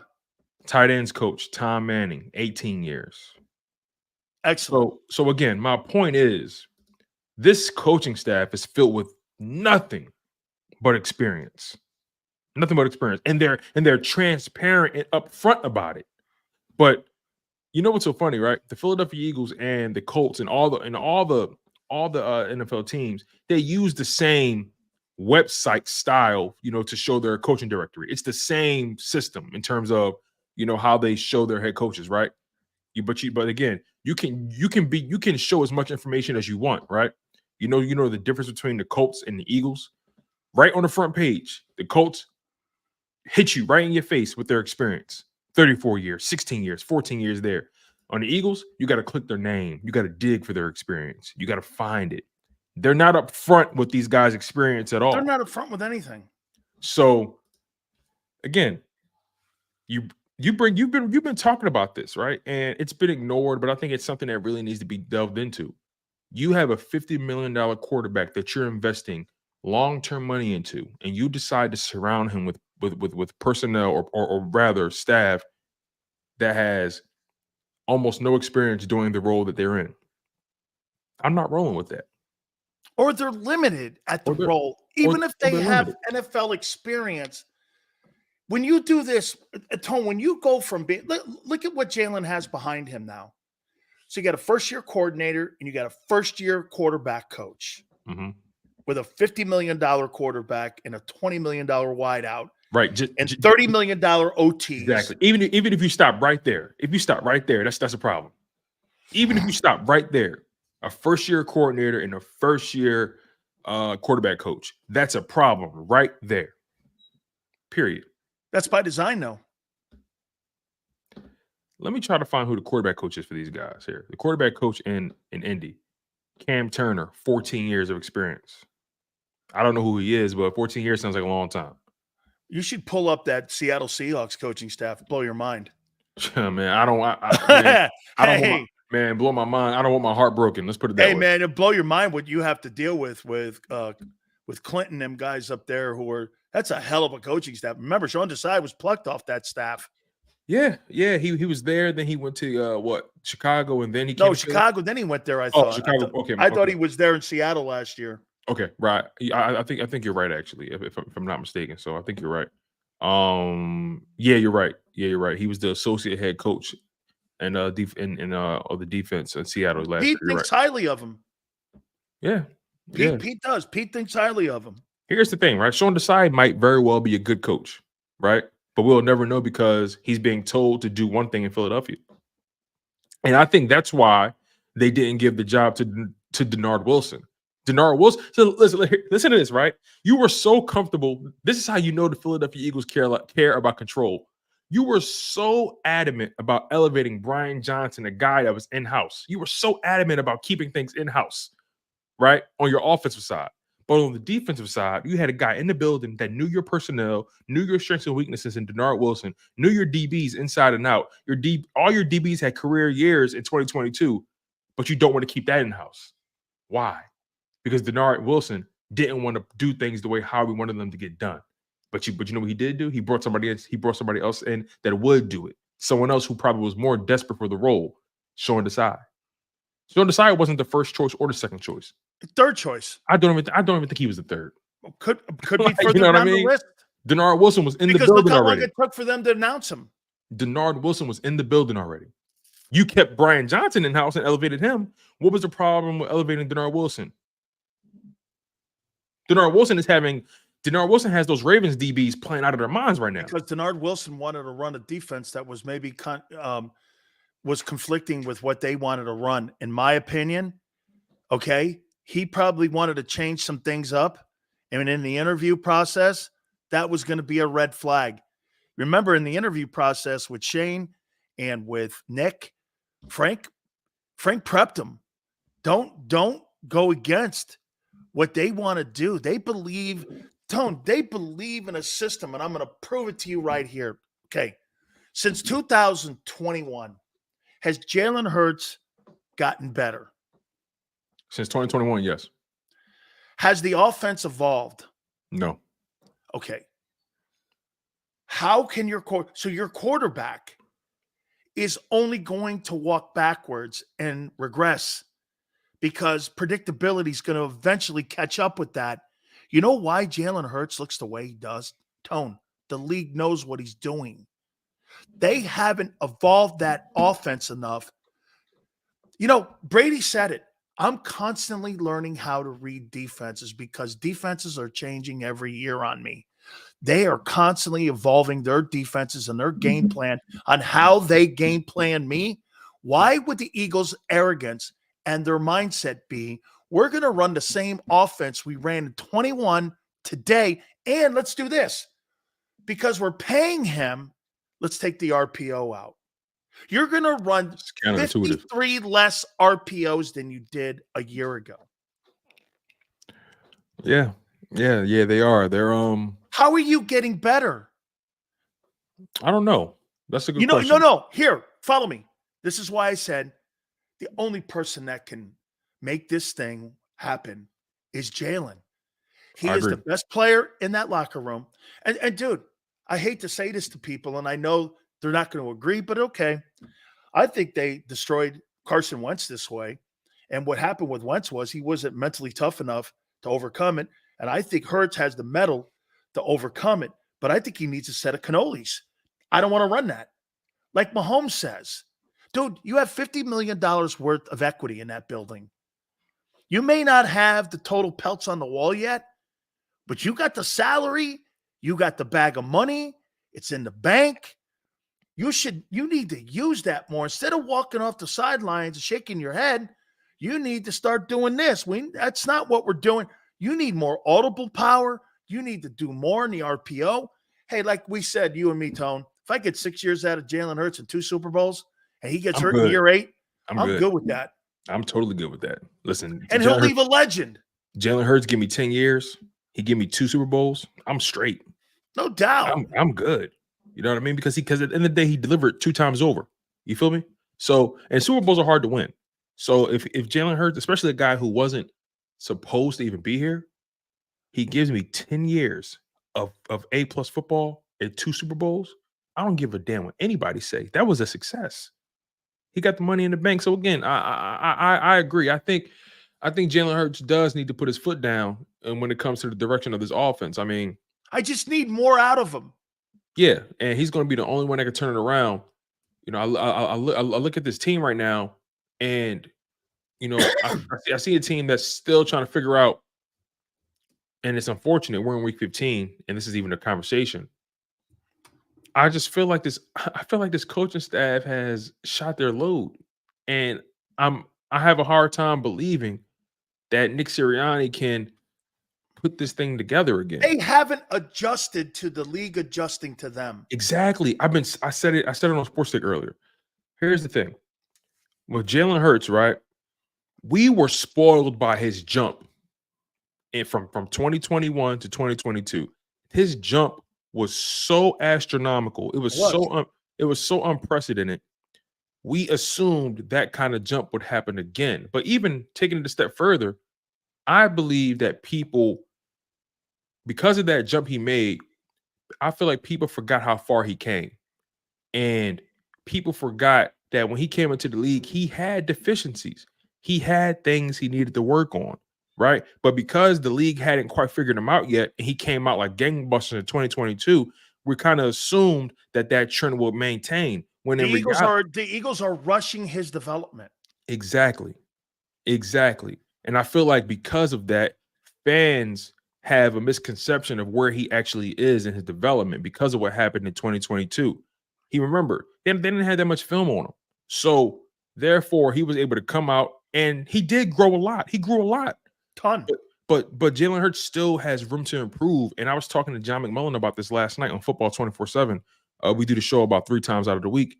And, you know, I brought this up. I feel like, you know, because again, I brought it up on Sports Take as well. I feel like we need to really sit back and really look at it for what it is and not for what we want it to be. The fact of the matter is Jalen Hurts has came a long way as an NFL quarterback, and he's positioned himself to be in the conversations with guys like Josh Allen, Patrick Mahomes, Joe Burrow, Justin Herbert, Trevor Lawrence, Dak Prescott. Not with the environment around. You know, he's put himself in that position, right? Not with the environment around. But now he has Now it seems like he's a lone man on the mountain trying to carry a team to the promised land, when in reality, his coaches aren't living up to their end of the bargain. And the organization isn't. Yeah, we can take it as far as that as well. You know, they've done their job as far as putting talent around them on offense. I will give them that. Yes. They put the talent around them on offense. The money. They gave him the money. No, the whole offense money. Yeah. They spent the money to make sure the talent is around them. And they even did right by the structure of the contract. But they have not done right in the grand scheme of things when you think about it from a coaching perspective, right? And a philosophical one, and I'm going to prove it to you here. I'm listening, Tone. So for me, Jalen Hurts is quite literally what we're watching right now. We're watching the maturation of Jalen Hurts right now as a quarterback, because he's struggling on first and second down throwing the ball. He's from a statistical perspective, he's one of the worst quarterbacks throwing the ball on first down.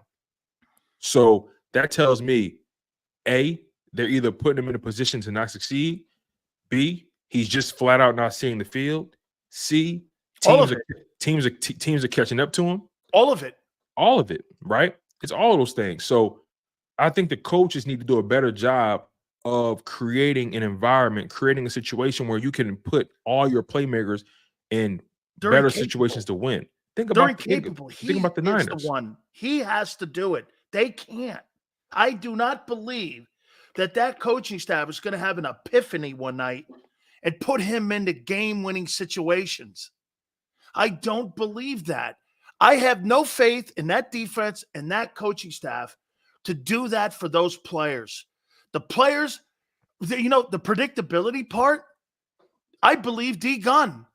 I believe that to be completely true. I believe D Gun as well. But it's an organizational predictability. Yeah. It's not just offense. It's everything they do. And here is the number one example of it. So, Tone, I'm listening today to Sean Desai talking. And it might have been McMullen or somebody that asked the question.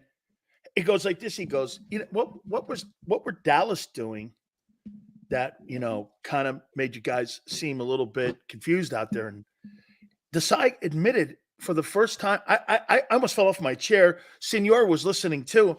And he goes, yeah, McCarthy went off script, and he went off script, and he went off tendency, and they were running different formations, and they just were starting to do things out there that we hadn't seen. And I went, this is the NF freaking L.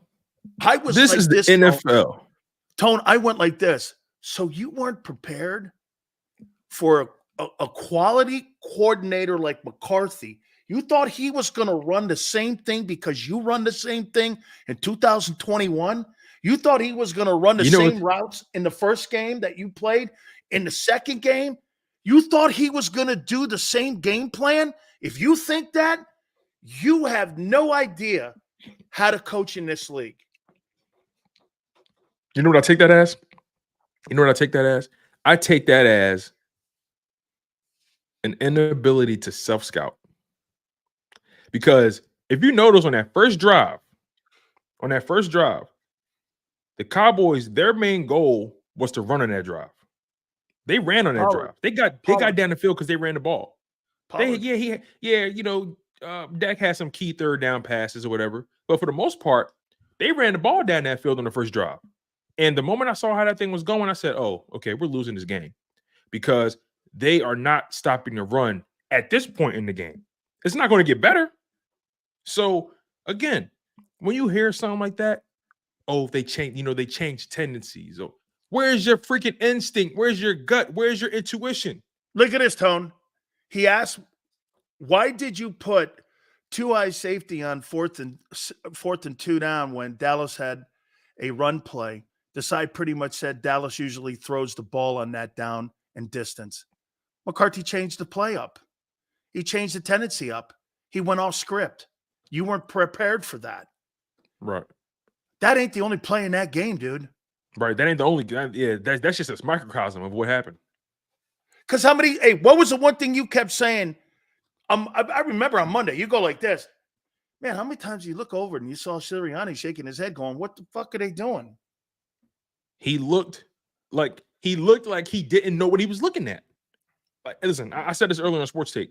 I know I may not know what's going on behind the scenes. Also, another thing, right? Me and John spoke about this last night.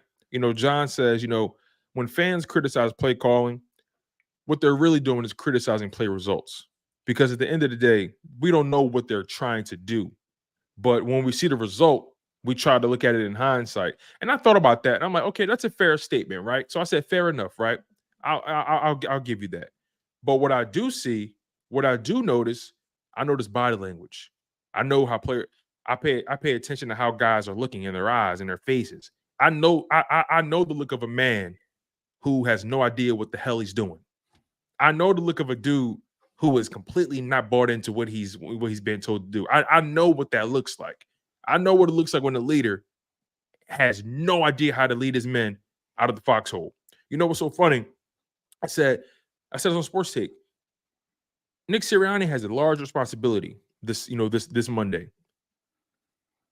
As of right now, his soldiers, Nick Sirianni is the general. As of right now, his soldiers and him, they're surrounded right now. They're surrounded. That's my general. And as of right now, he has to prove to his men that he can lead them out of this situation. Nick Sirianni's my general. And right now, I'm struggling to know if they're gonna survive. Damn, dude. Because as of right now, they I'm are like the surrounded. first dude storming the beaches of Normandy now. I'm going to take a bullet in the head here. They're surrounded, Sills. They're surrounded in enemy territory. Let me read this. Nick Sirianni on changing who's calling the plays for the Eagles. I do not think that's the issue. I think Brian Johnson is doing a great job. I need to be able to manage the game the way I see fit. What kind of fucking answer is that? Listen, here's my thing right to that, right? To his point. Help me decipher that there. I mean, because I think I need a UN translator. Well, I'm gonna process it because me and Rob talked about this. One, firing somebody in week 15 is not going to help you. No, that's not. That's not going to help you. So that's one, right? Bringing in a new voice when you've already got a problem with the voices in the room already, I don't think that's going to help you. Sign of panic. Exactly. Changing play caller duties from Brian Johnson to Nick Sirianni, that's not going to help you because we saw what that looked like. Yep. So to that point, changing anything from that regard in terms of who's going to call the plays will not help this team. So again, like I agree with you. It's a sign of panic. It's a knee-jerk reaction. At the end of the day, it's week 15. You got to live with this. You need to shorten the playbook up. Yes. To what they do best. Listen, Colin Cowherd, he's a national guy, but I like his opinion 70% of the time. He says he's been saying this all year. He says, look, the Philadelphia Eagles, this is what they do.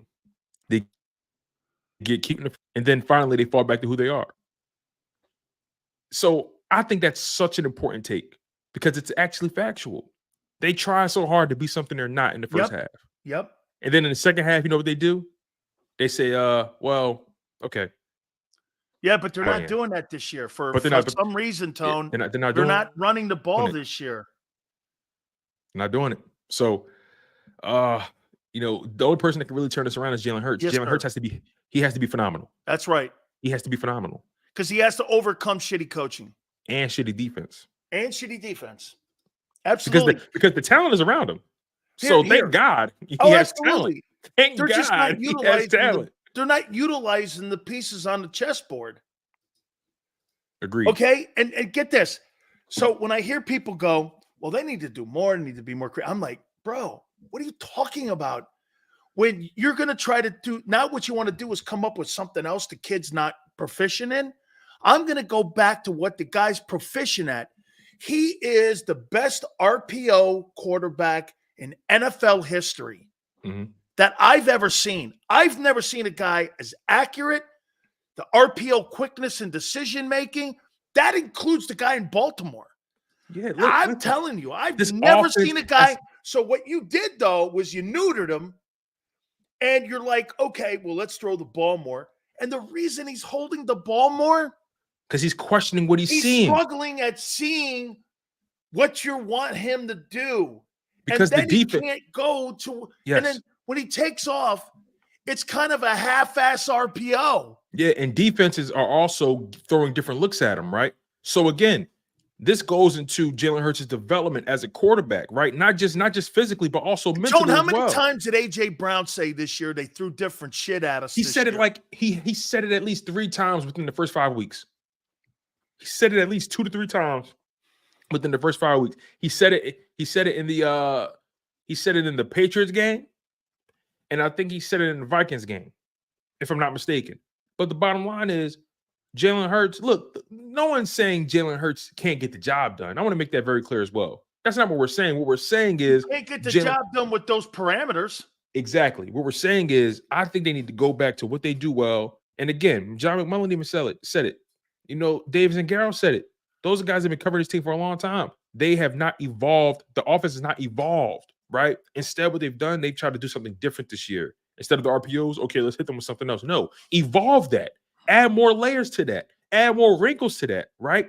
You know, that's because at the end of the day, that's who Jalen Hurts is right now. He's gonna develop naturally into the guy you want him to be because the athleticism is going to start to fail. Let that happen. Let that be a steady progression instead of trying to force feed this 7-step drop offense to him. It's counterproductive to me. Like he got where he got because he was maximizing the RPO and keeping defenses on their toes. Now that he got the money, now you want to turn him into. See, this is kind of what happened with Donovan McNabb. But the only difference is Donovan McNabb decided to start running on his own. Here's the thing, Tone, when you met, and we brought that up too. Every single quarterback that they have had under the Jeffrey Lurie regime, they have never developed to the best of their abilities because they've always gotten their own way with their front office analytics. And probably McNabb got the closest because Reed had a lot of autonomy in the building. Yeah, McNabb got in his own way. I think McNabb got in his own way. Probably, also, yeah, McNabb got in his own way more so. But the rest of them, and also they didn't surround him control with talent. factor came in. To me, in my opinion, man, I mean, they want you. It's no coincidence you won a Super Bowl with a backup. Yeah. You know what they, and not a frontline guy. Yeah, and you know what's so funny, right? They weren't running RPOs with Carson Wentz. What happened was when Nick Foles got there, they were like, "Okay, we can't run the same offense." So it took them a week, and it took them maybe. Actually, no, I lied. It took them until second half of the Atlanta Falcons game in the divisional round. That was when Doug Peterson and those guys started running the RPOs. Not when he first came, because at first he was running a similar offense, and then the final couple weeks, Foles started struggling, and they said, "Okay, we can't go into the playoffs playing like this." So the first half of the game, they got by, and then it was a close game, and they realized, okay, we got to flip the script. So they dug into the RPO system, and that was Philadelphia's first introduction to the RPOs by Doug Peterson and Frank Reich and John DeFilippo and those guys. Right, that was our first introduction. And that second half, Nick Foles was immaculate. He wasn't even running the ball. You guys have had the same offense since 17. You can make an argument for that, yeah. You can make an argument for that. Yeah.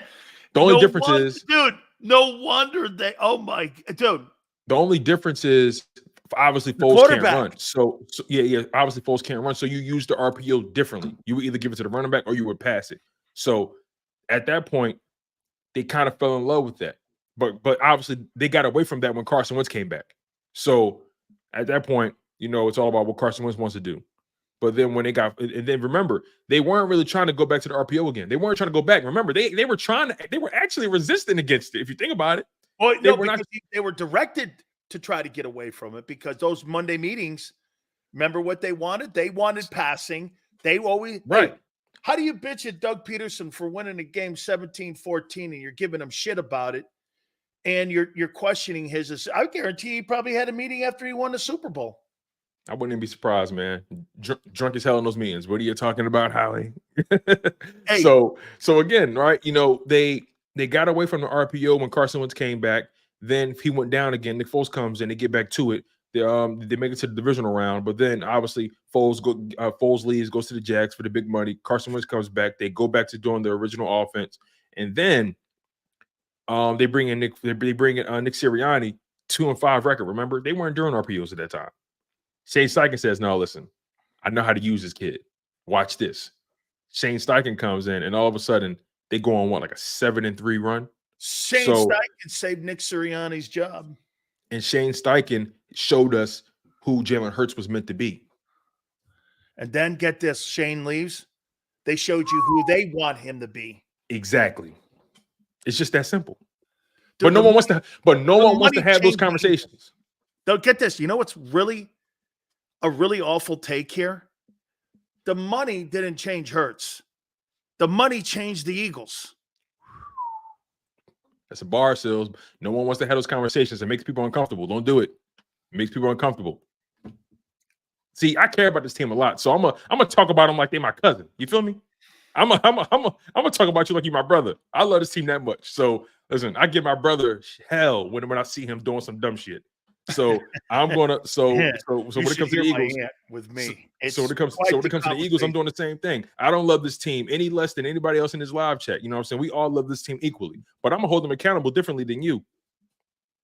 Here's something to think about too. What you're talking about right there. You're looking beyond the 10-3. Yes, I am. Okay. 10-3. 10-3 get you to the 10-3 get you to the dance. 10-3 doesn't get you the prom king crown or doesn't get you the prom queen. 10-3 for you is okay. Good work so far. That's all it is. No. It's expected.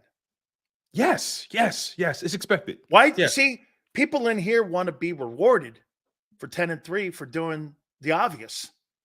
It's like thanking somebody for not robbing a bank. That's why I was so glad when you were at KOP's Hooters. By the way, you did a hell of a job. I watched that whole thing from beginning to end, and you were spectacular. In my opinion, that's your element, dude. That's your element. You need to be around the people. That's your element. We had a good time. We had a good time, man. It was really great. So you said something, right? And we brought this up months ago. What's the $1 million question you always ask me when it comes to ownership? Is it more important for them? No. I'll take it a step further, right? About Jeffrey Lurie. He's on the team for 30 years. Oh, okay. Yeah. What do you think he's over or underachieved? And this is the 30th year of him owning the Eagles. Do you think he's over or underachieved as an owner? And this is why I say underachieved. Because I don't settle for mediocrity, Sills. I don't. I wasn't raised to. My wife looks at me and tells me, listen, man, you got to stop some of the roses because I don't know how to stop grinding. That's why you're not a happy guy, dude. Listen, I'm in therapy for this, Sills. I'm in therapy trust me. It does. I'm learning better. I'm learning to be a healthy human being because you want to know what telling yourself that, Tone. Listen, you want to know my biggest fear in life? It will not get better. You want to know what my biggest fear in life? And this is me being vulnerable with the live chat. Take it for what you will, Eagles fans. This is my biggest fear in life. My biggest fear in life is that I'm never going to be satisfied with the accomplishments I've made in my life. My biggest fear in life is I'm never going to be satisfied. That's a fear of mine because I work hard and my wife works hard. And I want, I have a lot of goals and aspirations. My biggest fear is that no matter what I accomplish, it'll never be good enough for me. Grasshopper, I'm here to help you, man. And I will. Hey, it ain't going to get better, dude. That's my biggest fear in life. Here's why. The more success you get, success is a drug.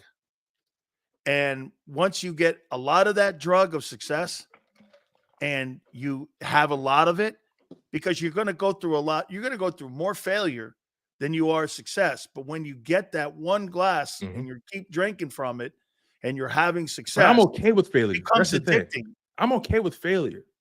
But the thing is, though, like, of course you are, because you know why? The reason you're okay with failure, because you know you're closer to success. Yeah. I'm all about taking steps forward. I don't give a damn. I don't care if I trip. Closer. Not front running.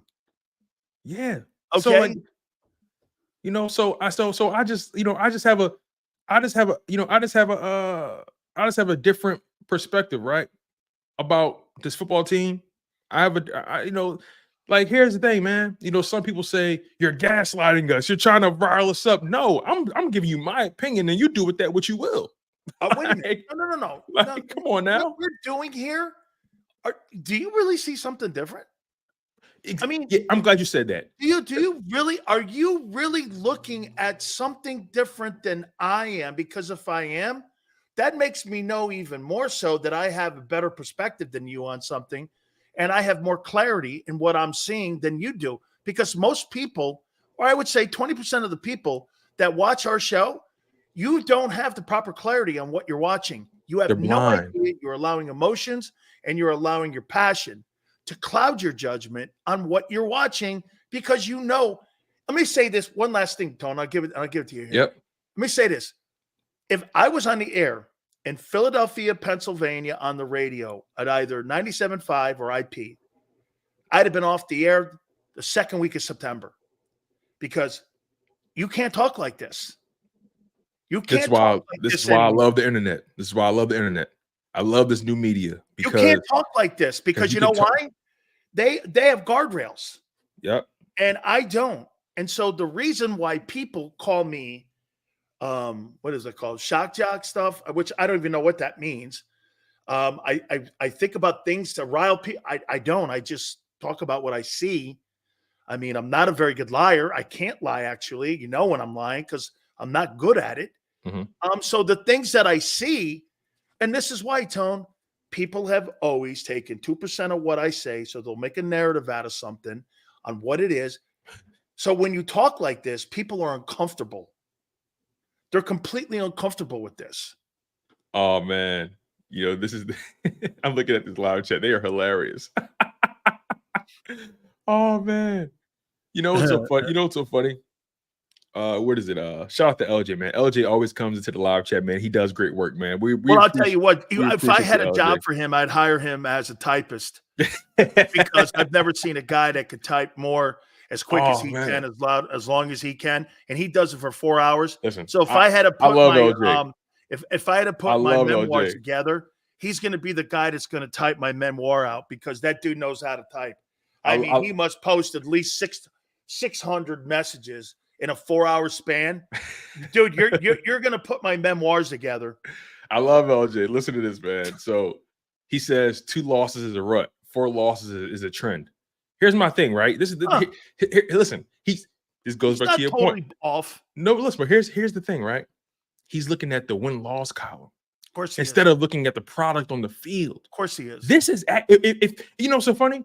I was one of the people that kept saying, "Well, listen, the way they keep winning, man, they're showing they're resilient, right? I'm rolling with that, right? It's it's sustainable." But then, if you really take a step back and really look at how this thing has been going, they've actually been trending this way. Of course, they've been trending this way. Tone, you have fought me all year until the Niner game. When I come out and your guy, I fought you all year. When me and Angelo were saying, I don't trust this team. We were doing that at 4-0, 5-0. You weren't buying it. Nobody was buying it. I wasn't buying it. Listen. But wait a minute. Full disclosure. They can all see it. I was holding it down. Cover of the book. You weren't reading the book. Listen. But I'll tell you what I do love about you right now is that what you don't like to be is fooled. Embarrassed. I don't like to be embarrassed. Fooled. Yeah, that part. Embarrassed and fooled. I don't do well with those two things. Yeah, that's my wife. I don't do well with that.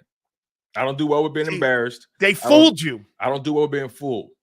So that now I'm angry. It's not who he says he is. So now I'm angry. That guy's not who he's, because what you don't like is people not to be who they are. Yes. Especially when you put passion and love into something. Mm-hmm. Hey, let's be candid here, Tone. You don't like or you don't have a passion for the Eagles. You love the Eagles. There's nothing wrong with that. Yes. Absolutely not. It's okay to say that. Exactly. So when someone fools you a bit, hey, man. Hey, like with Tiger, I say this all the time. That's why I never fall in love with athletes. Tiger had this portrait that he used to have for all the media guys. Oh, Tiger's the guts. And that one November night, all of a sudden that golf club went upside that Escalade, and everyone goes, holy cow, he's a shitty husband? No doubt. I mean, hey, how many shitty husbands have there been in the world? That thing almost ruined him, and it had nothing to do with his game. But because Tiger had made those guys look like fools, covering him, they destroyed him. They destroyed him. That's what's happening with a lot of the media people going, damn, dude, what's going on? Why will they not play press? Because it's what they do. Why'd they take the RPO out? Because they're protecting $50 million. It's follow the money. Mm-hmm. Eagles fans, in the live chat, I got a lot of respect for you guys because, I relate to you in a ton of ways. You're passionate about your birds. You guys eat, sleep, and breathe this. And you guys do so much on game day. You guys do so much throughout the week, the tailgates. I've been there. I'm born and raised in Philly, North Philadelphia, baby, 23rd and Dolphin. I know what it's like to be in this city and to see what winning does to a culture. I know what city does to the projects. I know what winning does to a city. I know what winning does to these college campuses. I've seen it. I've felt it. I've witnessed it. So when you spend your hard-earned cash, your hard-earned dough, going to these games on gas money, on parking, on concessions, on the jersey, on the Kelly Green, on the seats, when you spend your money on that, on the stadium, on the renovations, when you spend your money on that, and then all of a sudden you see the product they've given us the past 2 weeks in terms of coaching, effort, so on and so forth, whatever you want to call it, when you see things like that and you know just how great this team can be and the talent they have, come on, man, I take it personal. Hey, wait. I take it personal. All those things that you just said, I'm going to supersede all that shit with you. And I'm going to say this. When I put my love and passion and time into something, it ain't about $2, Tone. Ain't about $100. It's about me having faith in you and civic pride in you. Yes. I take pride in you. And when that pride gets damaged because of incompetence, okay, you have a problem with that because you're vested. When you're vested in something like a marriage, and being a fan of some team like the Eagles for you is your second wife. It's religion. It's religion. It's a religion. It's blind faith. Yes. It's crazy, right? I'm at, you remember how you asked me when I watch the games, can I relax or can I sit still? All those kind of things. It's hard for me to do this because. Do you stand up when you're watching the game? I stand up, I sit down, I stand up, I sit down, I pace, I walk. I do a lot of different movement. I'm never in the same spot for more than 2 minutes. So I do a lot of movement. I do a lot of. I do a lot. I do a lot of line shifts. But listen, when they lose, I like to keep it real with the people because I am who I am, and I'm comfortable with my skin. When they lose, man, I feel like I lost. I feel like I was out there and somebody kicked my ass. I feel embarrassed. I like this guy here, Church of the Birds. I'm embarrassed. When they lose, I feel embarrassed. I feel like, damn, I feel exposed. I feel like somebody caught me with my pants down. Now I know why the last 2 weeks people have been a little gun shy, because Eagle fans feel that the team not only has been exposed, but the fan base feels like they're in it with them and they've been exposed because now all of a sudden they're realizing what they may be. I don't think people understand when the Eagles see, again, the fact that they lost, okay, people lose all the time. It's how they lost. So let's stay there. On their backs. When you see how they lost to who they lost to, it not only affects how you feel about the team, it affects how you feel about yourself. It affects how you feel about the food you eat. Stuff don't taste the same. The sun don't shine as bright. You don't walk the same. You don't talk the same. You don't watch the games the same. Tone walks with a limp after losses. Like, come on. Listen, I'm all I can be is honest and be myself, man. And I'm cool with that. Some people may feel differently. Some people may be able to watch the games. They lose, turn it off. Okay, they go back to real life. And real life does start, of course, obviously. I'm happy in my life. Yeah, but Tone, But this is but important. when they to lose, get away from real life. come on, man. Like Hey, you watch. let Come on, me man. end it with this here because we got Mark Farzett on, by the way, at 4:30 Eastern. Let me ask you this. Hold on, A-Check. I'm sorry, A-Check is hilarious. What's this? He said, "Tony, you're not on the roster. Relax. We're not exposed. The 49ers got exposed 3 games in a row, but blame it on injuries. now they're the best again." That's funny. But here's the thing, right? I'm glad he said that. Here's the thing, right? Here's the thing, A-Track. Yes, the 49ers, they lost. If they're missing one guy, they're not the same team. Totally understand, right? But that's something that's out of their control, which can be explained. Trent Williams goes down. Okay, they're losing. We can explain that, right? We can explain that. That's out of their control. What makes what's going on with the Eagles worse? It's the fact that what makes their situation so much worse is what's going wrong with them can be controlled. Yeah. What happens when things are going wrong and you can actually prevent it from happening? Look at this guy. He hasn't eaten in 2 weeks. You know what I'm saying? So wait, somebody said he hasn't eaten in 2 weeks. And Kelly goes, I haven't eaten in 2 weeks. Oh man. I'm just saying, Eagles fans, I'm with y'all and I'm rolling with y'all. I'm riding or dying. Best believe that. But I just gotta call it how I see it, man. Oh man. And I don't think they're playing up to par. Fungool.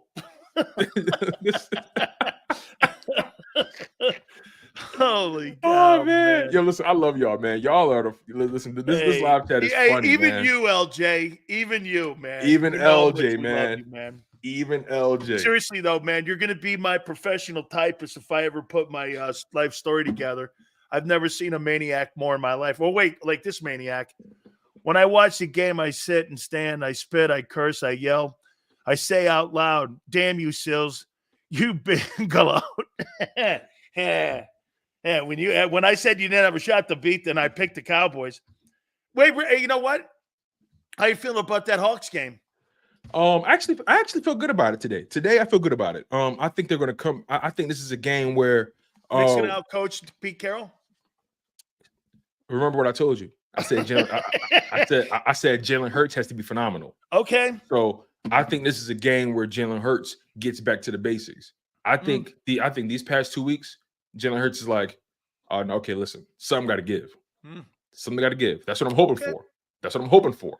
Well, Nick says everything's okay, so. Hey, listen. I don't give a damn what Nick say. I care about what Hurts says. Holy cow. Whatever Hurts says, that's the Bible right there. Whatever Hurts says. I'll tell you one thing, man. You are the face of fans in Philly. Whatever Jalen Hurts says, that's the Bible. 3 weeks ago, that guy's a good paisan today. Hey, let me tell you something. You lose another one, I'm going to put a switch and I'm going to turn that heater up on you, Junior. You bet your ass I am. Oh great stuff, listen, again, all I'm saying is, I think they win the game. I do. I think I do. I think operative word think. I think they win the game. But we talked about this too. This Monday is going to tell us a lot about Nick Sirianni. Right now, I'm really glad to get an extra day's rest. Me too. I'll be honest. Right now, Nick Sirianni, he's at a fork in the road in his career. He's at a fork in the road. He can either make the right move or he can make the wrong move. The choice is his. There's a scene in The Freshman. There's one boy, and Carmine says there's two boys. And I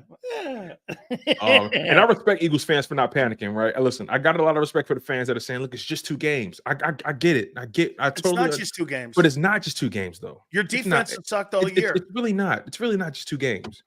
Your defense is blown all year long. Tone, I got to take a timeout. We got Farzetta coming up. Yes, we got Farzetta coming up, man. Should be exciting, man. Thanks, Sills. I appreciate you.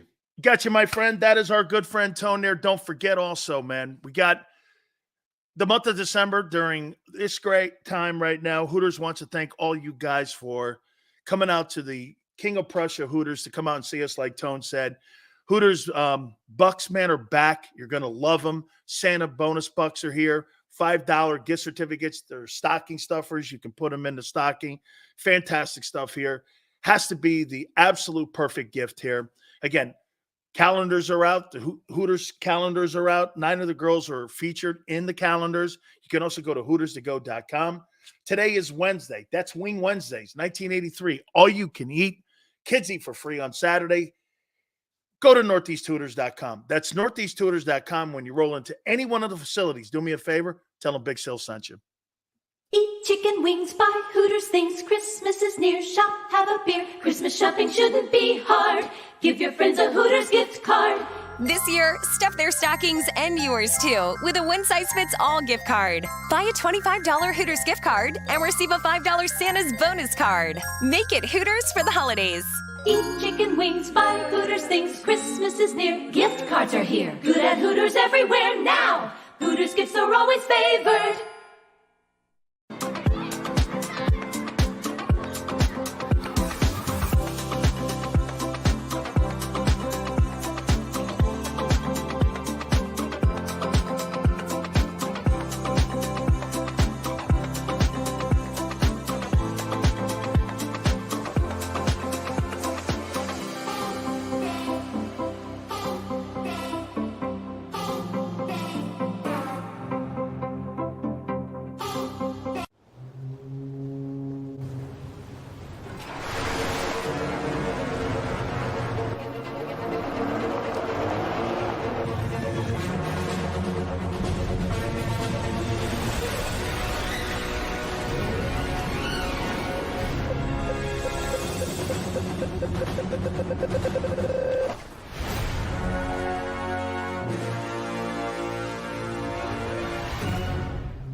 Any professional sports coach will tell you there's no substitution for preparation. At Malamut & Associates, that is a tenet by which we live.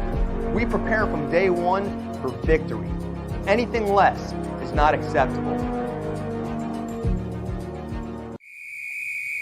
Underdog Fantasy has a way for you to play alongside your favorite football team all season long with their fantasy pick'em game.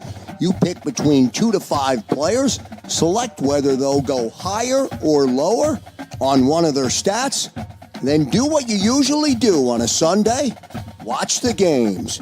You can win up to 20 times your money in a single game by going 5 for 5. It's a fantasy game, and the Sports Betting Show wants you to get involved. Go to UnderdogFantasy.com. When you sign up, use the promo code WIN, and Underdog will double your first deposit up to $100. That's UnderdogFantasy.com. Use the promo code WIN.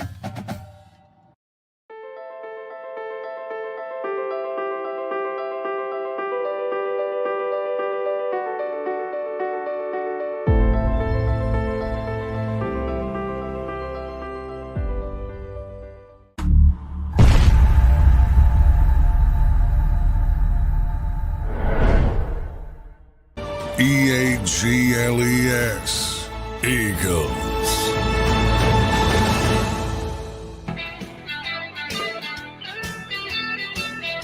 Mark Barcetta is going to join us from our pregame, postgame, our halftime reports on Sunday. You catch him on our channel too, each and every single Monday through Friday too, with his show, and we'll talk to him here in a second here. Let me throw something at you here. I gotta hand it. You know how Tone just said there's a seminal moment here coming up for Nick Sirianni, right? Would you guys not agree? It's a big moment for him. Losing streak, injuries on the team, right? This is a pretty big moment. It's kind of maybe the first time that we've seen adversity since 2-5. Okay? Would you agree? Probably the first time since 2-5 for Nick Sirianni. I'm going to make a comparison. And by the way, I hear certain people on our channel and other radio stations crowing how great this guy is. Hey, Mike, I'm gonna throw this at you here. And I'm going to compare him to a coach in the league right now. I want you to think about this. Let's go back in time a little bit a couple months ago with the 49ers. Actually, let's go back to the preseason with the 49ers and Kyle Shanahan. The whole Trey Lance thing completely was a disaster. A complete disaster. 3 first-rounders. He was supposed to be the heir apparent. He was supposed to be the guy that was going to go on and do spectacular things. And he turned out to be a dud. He now sits in Dallas. Okay? Then you get into the season. Garoppolo was injured in the NFC title game against the Eagles.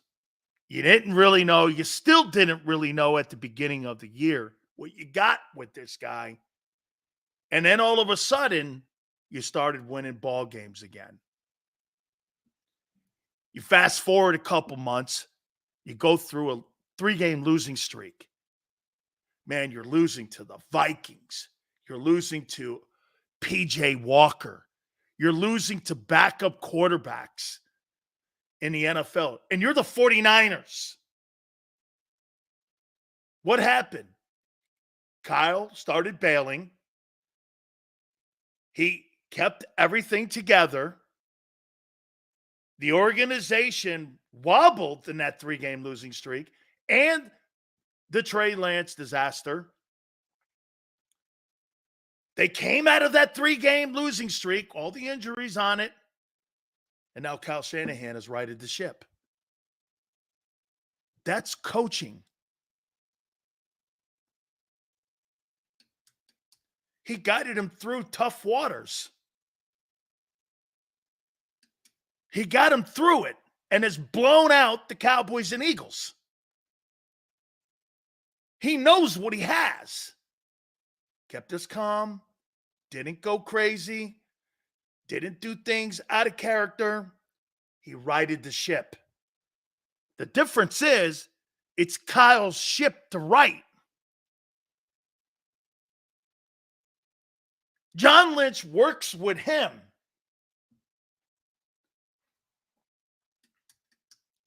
Kyle Shanahan turned the boat around and made it successful, and now they're going full sales. Is Nick going to do that? Is Nick going to do? Is he going to do what Kyle Shanahan did? Is he going to right the ship?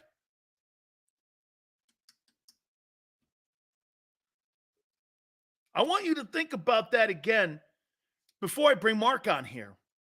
Kyle Shanahan had to right the 49ers ship in a 3-game losing streak. You're losing to P.J. Walker and the Vikings.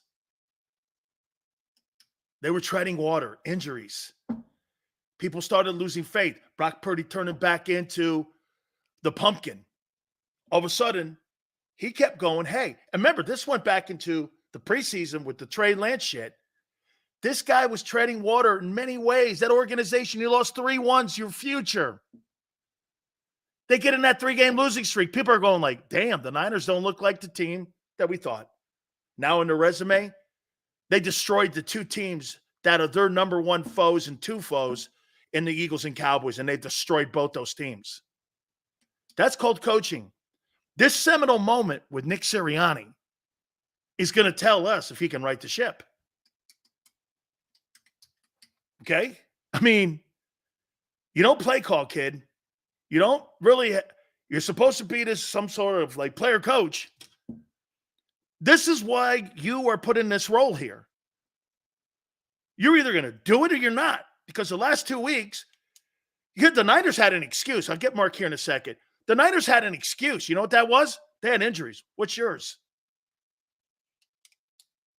Let's bring Mark Farset in. By the way, you can watch him in our pregame, halftime, postgame. He does a great job. He's got a show Monday through Friday right here on JAKIB Sports.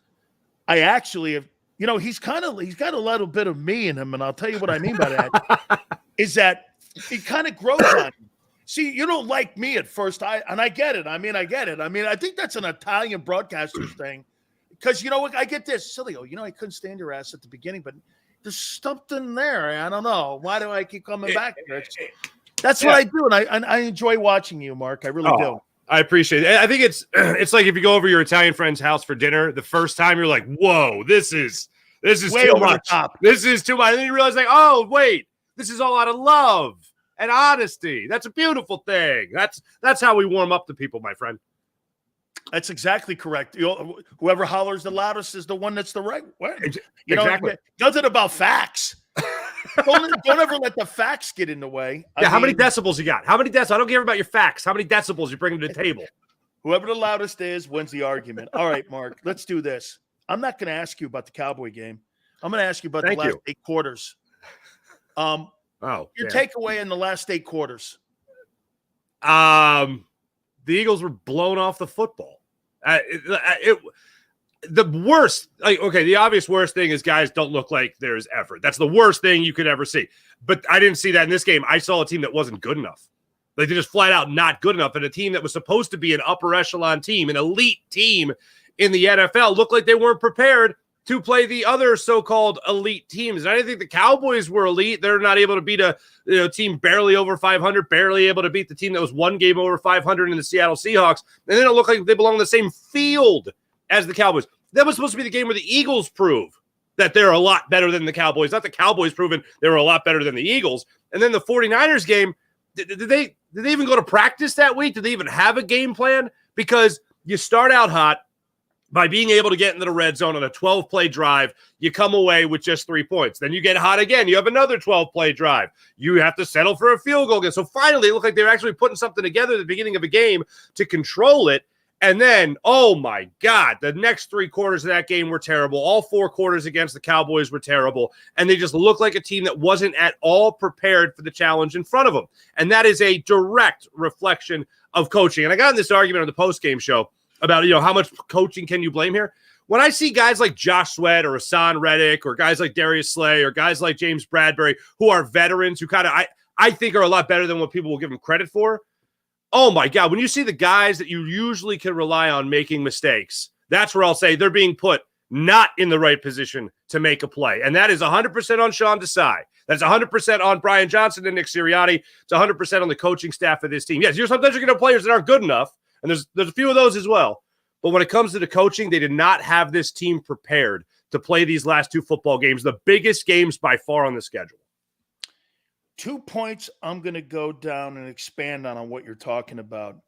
And go with me here as I read these names off.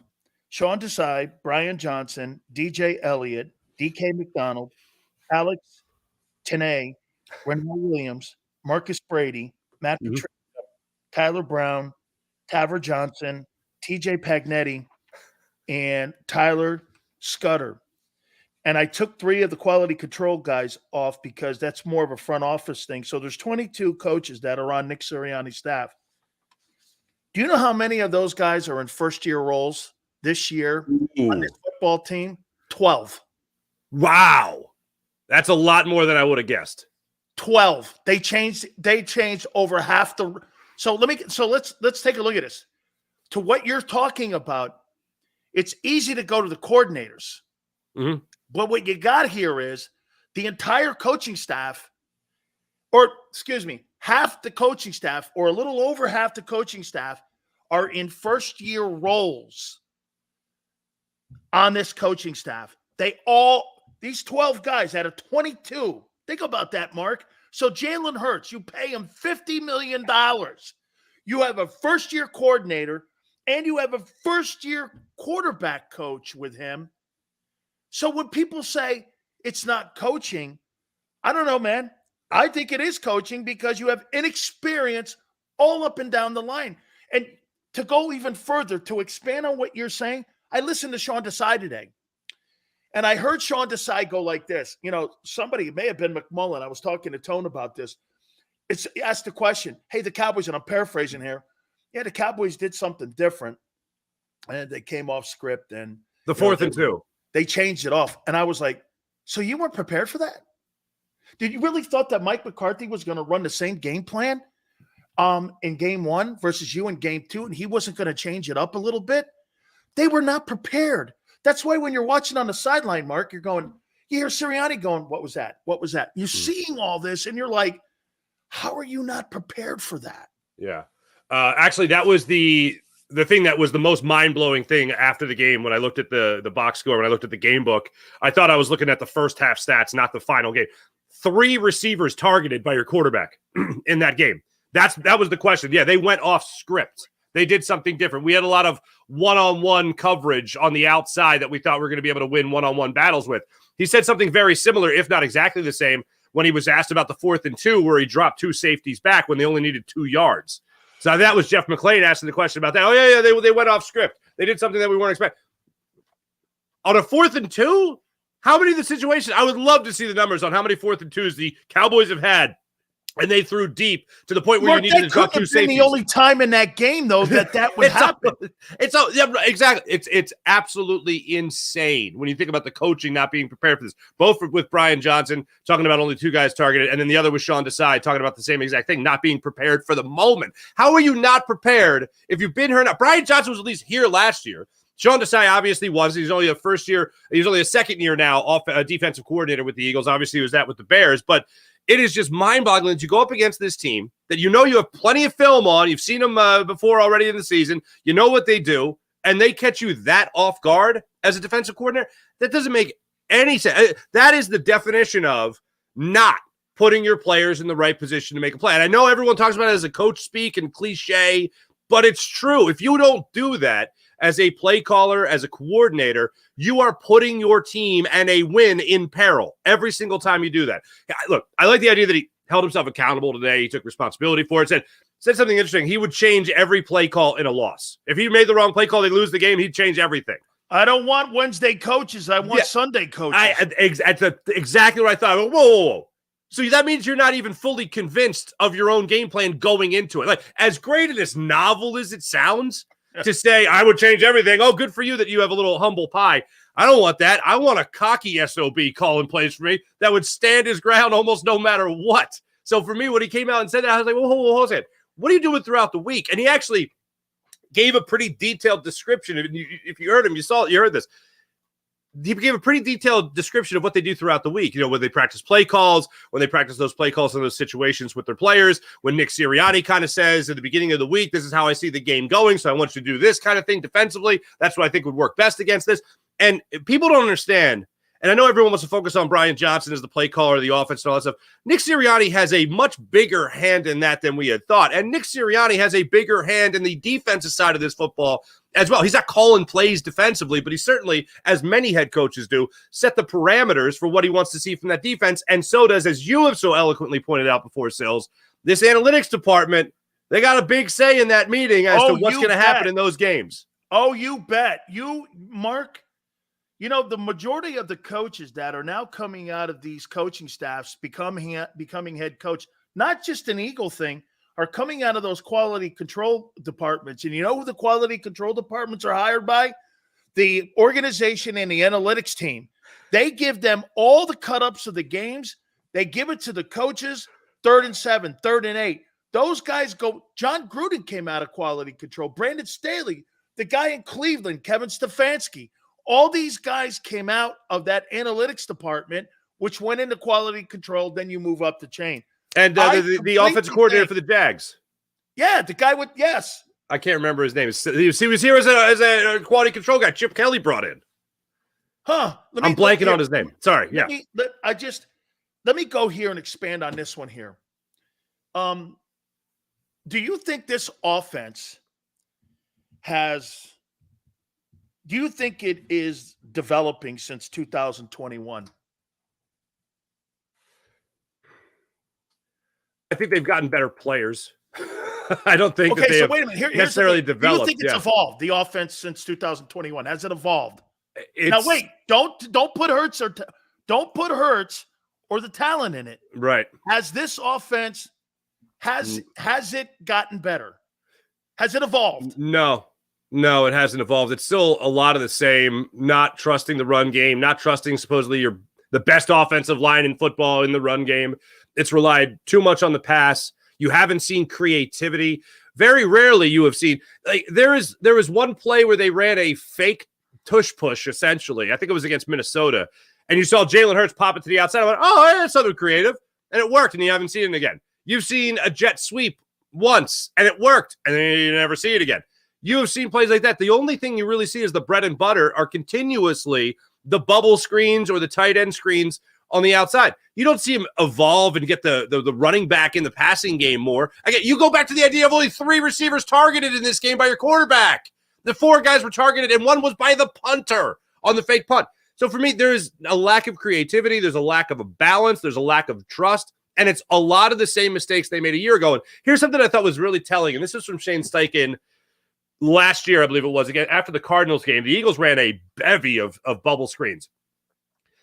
Like the RPO, the bubble screen became a crutch for Jalen Hurts. And this was something that Nick Sirianni had talked about. This is something Shane Steichen acknowledged about how when he was looking to check down to a play, the check down would often be the bubble screen. It was an easy throw for him to make. He could see his target right there, throw to the outside, don't have to worry about seeing over the offensive line, defensive line, whatever. And that became too much of a crutch for Jalen Hurts. I am seeing way too much of that now. So I'm thinking, is that Brian Johnson? Is that Nick Sirianni? Or is that Jalen Hurts saying, hey, make sure that bubble screen is in there as my check down or whatever the case may be? And it's too much reliant on that. There's not enough RPO, which really helps keep the defense off balance. In a lot of ways, aside from getting the better players, A.J. Brown being one of them, and watching the maturation process of Devontae Smith, you have seen the talent on this team individually get better. You've seen Jalen Hurts get better. But overall, as far as creativity in the game plan and not being one of the worst words ever, predictable, yeah, it's definitely had a regression. It has not evolved. So you understand, folks, what he's saying. The Eagles are stunting his growth because you're right. Hurts has gotten better. The offense hasn't evolved. You're not helping him. You are regressing him. And he had such a meteoric rise, okay, that all of a sudden you decide to hire a guy, give a guy $50 million, give a guy a $20 million wide receiver toy, draft a guy Devontae in the first round, and then you hire a first-year offensive coordinator, a first-year quarterback coach, and you're trying to tell me with all the analytics that are involved in this that you're going to also now do this. The thing that made him a weapon last year, you're going to run the RPO 50 times less than what you did because you're on pace now for about 98 RPOs this year. Last year, you ran them 150 times. You're telling me those 50 plays that were dynamic last year, third 11s, third and 8s, breaking people's backs on MRPOs. I've never seen a quarterback in my life, and I'll say this with conviction. I've never seen an RPO guy that is accurate, and the decision-making process that he had, he's a better RPO quarterback than he is a progression reader. You want him to do the thing that he's the least able to do. Tom Brady said this, Mark. I learned how to read defenses into my 20th year because defenses were constantly changing every year to try to defend me. I had to learn, always had to watch and get pre-snap reads, understand what they were trying to do. If you're telling me this is almost the same offense from 2021, Nick Bose is right. It is predictable. Mm-hmm. They're not evolving. You're stunting the guy's growth. It's a horrifying thing when you think about, and I've used Jalen Hurts' name to describe other athletes that I want to see a quote-unquote Hurtsian leap from. An example in basketball would be Tyrese Maxey. I want to see that Hurtsian leap from Tyrese Maxey. That's how great it was. Meteoric, absolutely. Hurtsian is the way I like to say it now. To see him not be challenged, and look, they are challenging by saying do something different. If you're not breaking the RPO out against teams, and this was another thing that went into it, a lot of people looked at it, and Brandon Graham was even one of them, saying, hey, maybe they're saving my snap count for later in the season. Turns out that's not true. Maybe they're saving the RPO. Seth Joyner had this same type of hypothesis. Maybe they're saving the RPO for later in the season.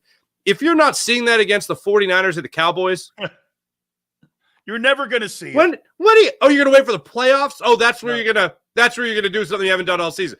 You're going to do that in a playoff. Okay, let's see how that works out. Because if you're trying to lock up the number 1 seed, if you're trying to lock up that home field advantage, you're breaking it out against San Francisco 49ers. Even if the 49ers weren't really a threat to take the number 1 seed, and you're going into that game, to beat that defense, you're going to do everything you can to beat that defense, including the RPO. So that is mind-boggling to me. And then see the same thing against the Cowboys. I don't understand it. There are guys, and I'm not putting Nick Foles and Jalen Hurts in the same category here, but you have seen guys like Nick Foles that just have that bread and butter. And the RPO, oddly enough, for a guy that had no R to the P, he absolutely thrived. And when Frank Reich sat down with him when he took over for Carson Wentz before they won the Super Bowl, he sat down with him and he said, you tell me what you're most comfortable doing, and we'll make that the bread and butter. And Nick said, let's run those RPOs like I was doing with Chip Kelly, and let's have some fun. Cut the field in half for me. I'm reading one guy, and I can deliver the football easily on a slant. Jalen Hurts throwing a slant route, and I'm sure you've seen the numbers by now about how successful the Eagles have been on running a slant. With A.J. Brown, time and time again, doing that off the RPO, you're going to torch defenses with that. And the fact that you can see that, I can see it's unbelievable that they're not going back to it. So I don't know what goes into it. Yes, obviously analytics have the big say, as we've talked about, but is it something that Jalen Hurts wants to get away from? Because I wouldn't believe that either. That wouldn't make any sense to me. But then again, we've seen another quarterback in this city, Donovan McNabb, say he didn't want to be known as a runner. And it's like, well, if it works, do it. But how about a winner? Do you want to be known as a winner, like winning a Super Bowl? Because it would help. You know, it's crazy to me. McNabb regressed himself.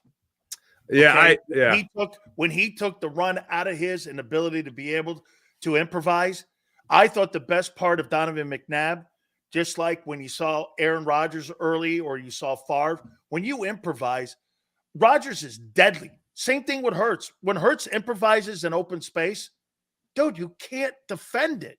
You just when Steve Young was back in the day running 4.5s and 70% completion percentage, you can't defend that, Mark. It's like there's nowhere to go. I want to ask you a fundamental question about a team that you grew up with, you love, you passionately cover. Let me throw this at you here. And I asked Angelo this the other day, and I'm going to ask you it.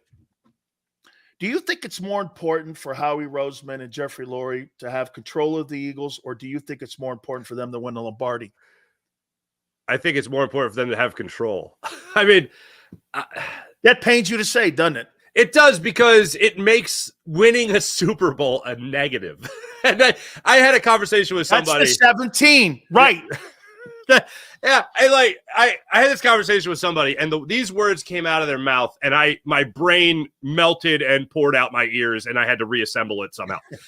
They said the Eagles winning a Super Bowl was the worst thing that ever could have happened. And I'm like, oh my God. I know. Dare you? I get it. Wait your whole life for this moment, and then it turns out to be the worst thing possibly happened. And at the time, I knew the point. I knew the point that was trying to be made. It's like everything we have done was right because we won a Super Bowl. And it's like, how about the other times where you could have won a Super Bowl, or could have been at least in more contention to win a Super Bowl if you would have done the other things? The shining, gleaming example of that is, hey, Andy, maybe this strict West Coast offense you're running with Donovan McNabb, who could throw the ball through 5 football stadiums, maybe bring in a number 1 wide receiver that can stretch the field. Maybe do that a little bit. Oh, look, here you are. You're making it into a Super Bowl, and that guy on the broken leg is playing in that game and he's your best player on the field. So for me, that's the most mind-numbing thing about it. And when you look at the situation the Eagles are in right now, there are definitely things that we look at, whether it's analytics, whether it's just basic running the football, trusting your offensive line, whatever the case may be, not investing in linebackers when you think about an overall philosophy, that just leave me banging my head against the wall. And yes, the fact that the Eagles won the Super Bowl is a wonderful thing, and the parade was fantastic, and it was beautiful to see the city celebrate and all that stuff. But in a way, it absolutely convinced this front office that what they were doing was spot on and getting to another Super Bowl. Look, just put yourself in Howie Roseman's shoes for a second, all right? You got banished I'd have from to have a crown on. And I'm going to guess smaller sneakers. Anyway. Oh, yeah. No, bigger sneakers, because I'm sure he wears a size 4. Okay. Yeah, right. Wedge your feet into those. But if you think about it like this, you're looking at Howie Roseman, you're banished from the land. You come back 2 years later, you win a Super Bowl. With maybe we've talked about this before, maybe the deepest team ever. Then you're back 5 years later with a new quarterback, a new head coach. you're going to think you kind of know what you're doing. So in a way, they feel like they are justified getting to 2 Super Bowls in the last 6 or 5 seasons, winning one of those Super Bowls, obviously. You feel like you're justified in what you are doing. The problem for me is that there are clearly blemishes going from that team to this team this year that are just undeniable. You had to scramble and get Zach Cunningham at the last minute because you devalued the linebacker position that drastically. You had to take a flyer on Miles Jack, who was more concerned with learning electrical wiring for a doomsday scenario than he was in playing linebacker for the Philadelphia Eagles or for anybody in the NFL. And then you had a doomsday shelter in his backyard. He was waiting for the zombie apocalypse. Yeah, right. So I look, there are obvious blemishes that I don't care if you've been to every Super Bowl over the last 6 years. You got to address with this team if you want to make it back to a 3rd Super Bowl in the very near future. So for me, there are things that obviously gave a stamp of approval and winning that much, having that success, but there are just fundamental philosophies that you can't ignore anymore. And this team is a shining example of that. How much of the loss of Shane Steichen would you put on a scale of 1 to 10? I would put it as powerful impact. If 10 is the most powerful impact, I would say it's about an 8, because there's a staying power that is there with an offensive coordinator and play caller. There's a trust there. Like Nick Sirianni tried calling plays and it wasn't good. And he said, Shane, you should do this. Shane, you should do this. And all of a sudden, everything looks fantastic. So now you look at it, you go from, and then it gets better the following year. With Brian Johnson, there's a kind of the new guy kind of attitude around that. There's almost a comfort level. There is a comfort level there with Jalen Hurts. Jalen Hurts a couple of weeks ago when he was asked about Brian Johnson and slow starts, he couldn't have done more bragging. Like Brian Johnson's mom couldn't have bragged more for Brian Johnson. Okay. it was nuts. So for me, I think it's a big learning curve. It's like your mom writing a letter to like your homeroom saying why you're late. Yeah. No, you should really let Mark Farzetta, my wonderful son, into Harvard. Like, no, that's not happening, Mom. So for me, I go back to that with Jalen Hurts, where he was just trying to really, in Utah, he was a really good quarterback. Utah, he did this. Utah, I was like, I don't know if that's the brag we want here. And as good as he was at those other things, as good as he was, it's like, did he do it at the NFL? And people all talk about the same thing over and over. He's known him since he was 4 years old. I don't care if he babysat him, whatever. Utah. The fact that it's not getting done at the pro level, at the NFL level, is the only thing I care about. And nobody cares about anything else. They just care about, the rent is due. Hey, Jalen, you say it all the time. The rent is due. The rent is due for this entire coaching staff. Brian Johnson is a first-year play caller in the NFL. This is a huge thing that the Eagles miss, and having a offense coordinator and play caller that you can have confidence in. And Nick Sirianni, when he stripped himself of the play calling responsibilities, gave it to Shane Steichen. Shane Steichen, no pun intended, took it and ran.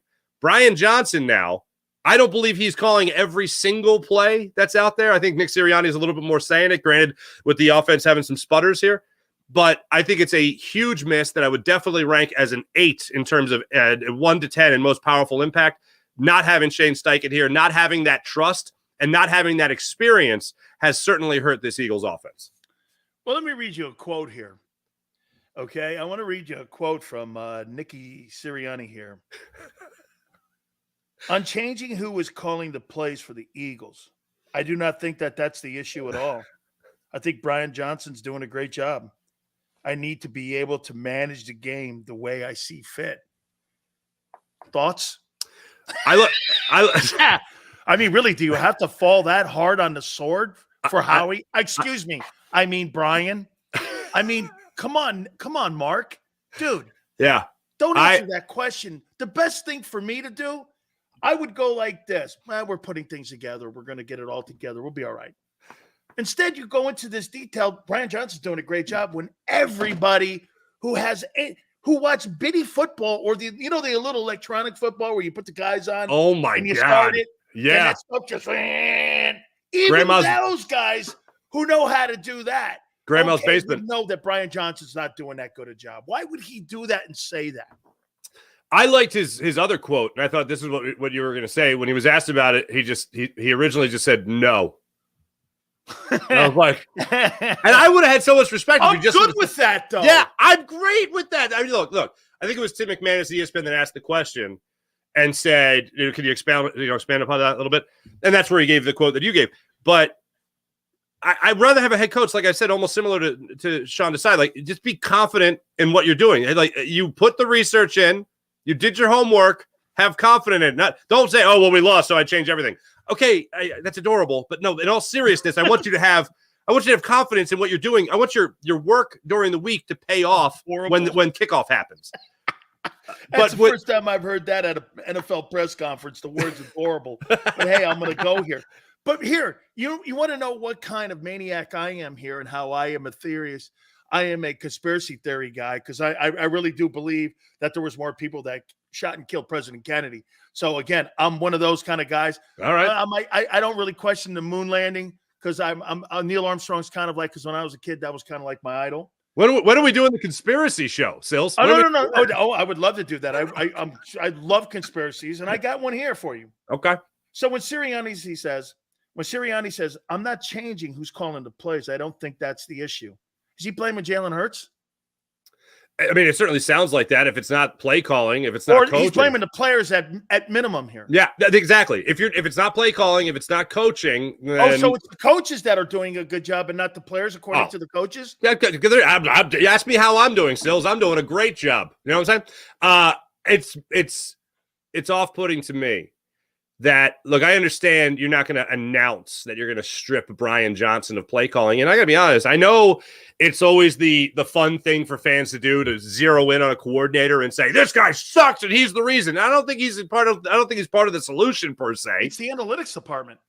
That's a big part of it. And look, as good as Nick Sirianni was last year, as good as he is at understanding what he does well, and I think most of what he does well has been the game plan, especially last year, beginning part of this year. I think that has kind of hit a bit of a snide here.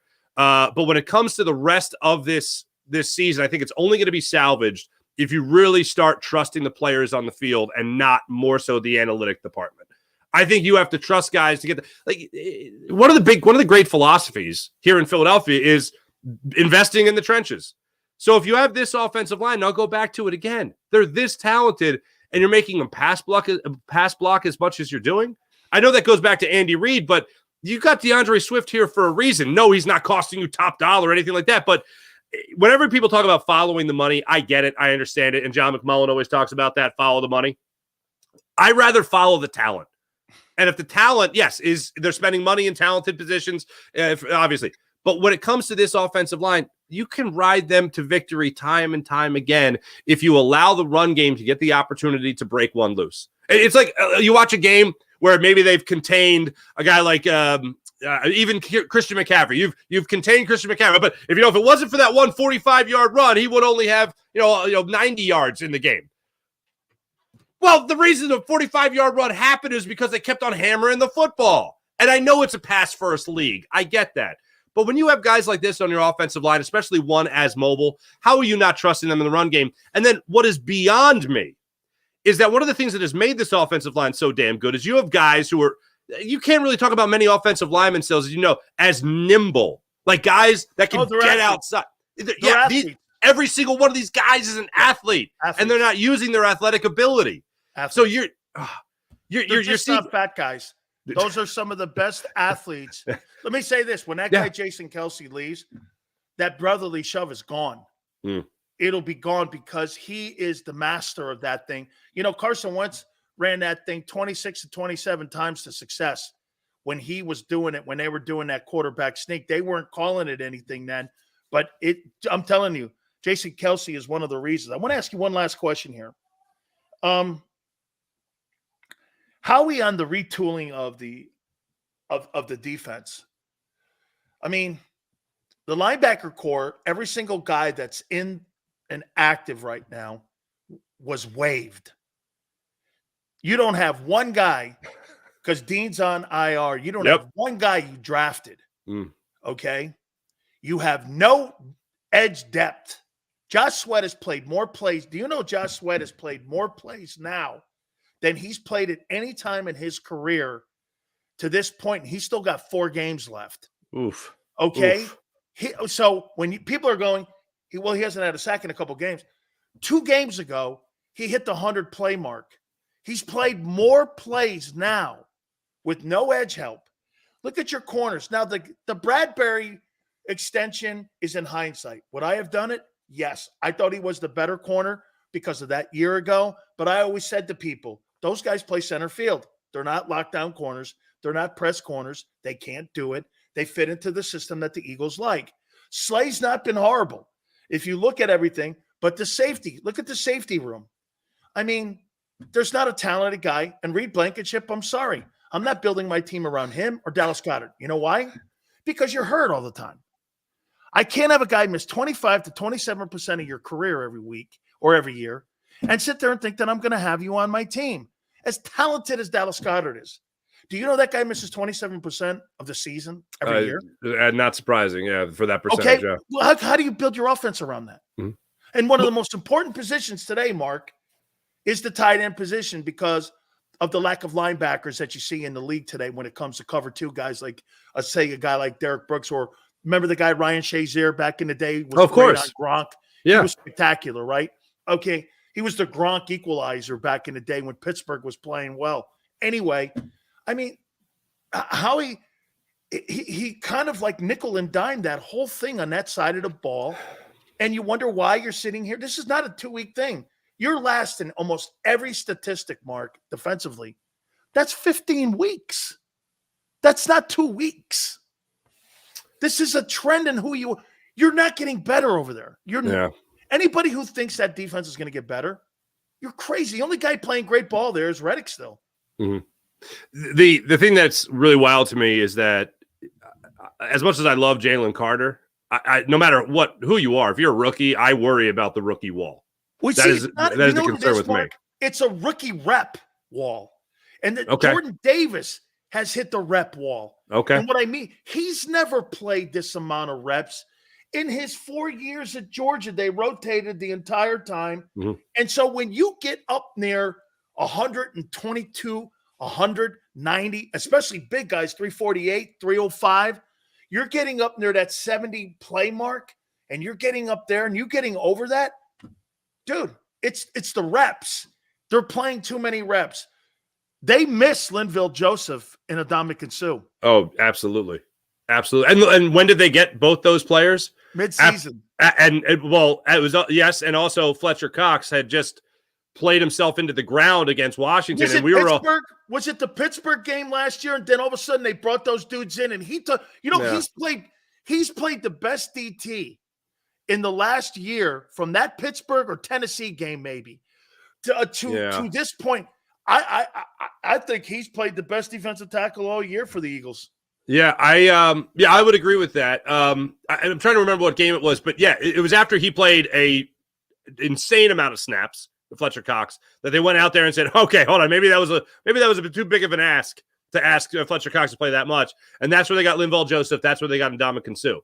I would love to see that same type of resurgence to that defensive line for the rest of the season. I don't know if it happens, but I think they do need that kind of break. And if Fletcher Cox or Brandon Graham is going to get more snaps lined up as a defensive tackle, then so be it. Because the guys that are still a little bit fresh at this point need to make sure they're going in there and operating at 100%. I'm going to show you something, man. I went to King of Prussia this past Saturday. Oh, that's right. Yeah. You okay? So look at this, man. Don't ever say that Eagle fans are assholes. Look at this here, man. This guy, look at this. Oh, look at this, man. He brought this awesome. To the Hooters King of Prussia here, man. And we were talking birds there. Isn't that cool, man? That is fantastic. Dude, ton of people showed up, man. We had a great time. You know, I'll tell you what. One thing I love about the fan base will tell you off every day, come back the next day and tell you a little bit more off. No, the thing I love about Philly is everybody, you know exactly where you stand. There's no like Minnesota nice in Philadelphia. It's like, or the Southern nice, like bless your heart. Like, no, it's like go to hell. Like, exactly. No. Here's a great example of that. You go in Los Angeles and you're like, excuse me, do you know how to get to West Shore or West Shore Boulevard? Do you know how to get over to Santa Monica? Yeah, you take the 405 and you go over here. You go like this. Hey, how do I get over to Gino's here? And what do I take? Hey, what do I look like? A Mapsco? Hey, what do I look like? Big Ben? I don't know what time it is. Get the fuck out of here. I mean, what do I look like? Maxwell? What am I, huh? Mark, great stuff, man. Don't forget to catch your show Monday through Friday. Give the time out, too, because I'm laying in bed, and I hate the sound because this is creepy and stupid sounding. Oh, no, go on. I know. I click him on. All right, now I'm weirded out. No. I know. Don't be creeped out here, bud. But I do. I listen there. What's the time of the show, man? 6 a.m. to 7 a.m., the Farzy Show. We do it right here on the JAKIB Media Sports channel. We do it on the Farzy Show channel as well. And then it's available throughout the day for downloads, podcasts, and all that fun stuff as well. Also on Twitter. And don't forget to halftime and post. He does it from Oceans Casino. Those guys were awesome, too. They put me up there on Saturday, man. I'm on the 19th floor up there. They had 2 Heinekens in the refrigerator for me. The only problem I had, they had like a cheese tray, and I'm like, I'm a sandwich guy. I'm not really a cheese plate with I like the calamari they had on it though. They had a little calamari on there for you? Yeah, they had little calamaris on there for me. Hey. Yeah, no. And the calamari was good too. I liked the way they cooked it. It wasn't over fried. It was really nice. It was good stuff. I really did. That's beautiful. Yeah, I'll be making some calamari 7 fish. I'm hosting this year. Big day. Big year for me. Hosting 7 fish for the first time. Here's mine for Friday, Christmas Eve. Scungeel. Nice. Bacala. Definitely. Whoa. Like fully salted and soaked bacala? Yes. Like, okay. Wow. You are a traditionalist. Okay. Yeah. Okay. We'll of course our world famous spaghetti and our meatballs. They're legendary made because here our meatballs. You see, there's white guy meatballs and then there's Italian meatballs. You see, my wife, her mom made white guy meatballs, and that's just rolled up meat. Matagon meatballs. You gotta have the day-old bread, the parsley, the Parmesan, the 1 egg. You put it in there, you fry it up, then you drop it in your sauce. You're ready to rock and roll. You're sitting there, you cook it all day. Oh, no, by the way, anytime you see sauce with water and condensation on the plate, get it out of here. Oh, yeah. I do not. That's when you know you got somebody named Mickey Stevens making your spaghetti, some Irishman making spaghetti for you. That's not working for me, man. You better have a bowl when you make it for me. I look, I know people are like, it's elitist. It's not elitist. It's family. Okay. No, it's absolutely correct. Hey, get this. I mean, on my recruiting trip, I was going to go down to Alabama, Mark. This was years ago when Coach Bryant was still alive. And so he goes, hey, I go, I don't know if there's too many guys with vowels in the name down in Tuscaloosa. I go, how many Italian restaurants you got, Coach? And he goes like this. We have King of Italy. I'm like, King of Italy. King, okay. I go, who's the chef? He goes, Tommy Chu. I go, I don't think so. There's also a Pizza Hut. There's also a Pizza Hut down the street. Mark, I go, he started laughing his ass off. He sends me a letter later on going, I'll see you on Sundays. Good luck to you, man. Hilarious stuff, man. He goes, Tommy. I go, Tommy Chu? No, I'm all right. Hey, dude. Thank you so much for doing this. I really appreciate it, my friend. Hey, absolutely. And if I don't see you, hey, Buono Natale, all right? Absolutely, too. Buono Natale to you, too, my friend. Thank you, my friend. See you. You got it. Do me a favor, guys. I really appreciate Mark. That's awesome. Please hit the like button. Keep it here on the National Football Show. Eat chicken wings, buy Hooters things. Christmas is near. Shop, have a beer. Christmas shopping shouldn't be hard. Give your friends a Hooters gift card. This year, stuff their stockings and yours too with a one-size-fits-all gift card. Buy a $25 Hooters gift card and receive a $5 Santa's bonus card. Make it Hooters for the holidays. Eat chicken wings, buy Hooters things. Christmas is near. Gift cards are here. Good at Hooters everywhere now. Hooters gifts are always favored.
Any professional sports coach will tell you there's no substitution for preparation. At Malamut & Associates, that is a tenet by which we live.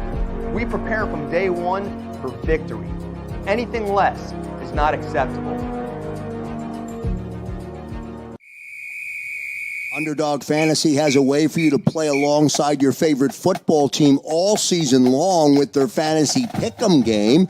You pick between 2 to 5 players, select whether they'll go higher or lower on one of their stats, then do what you usually do on a Sunday, watch the games.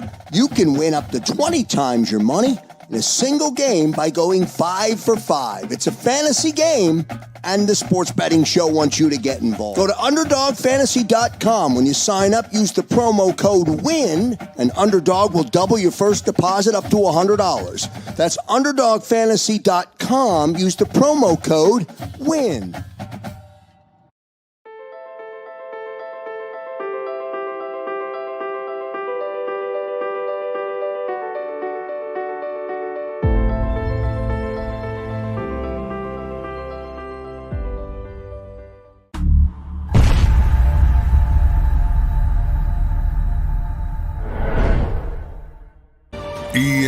EAGLES, Eagles.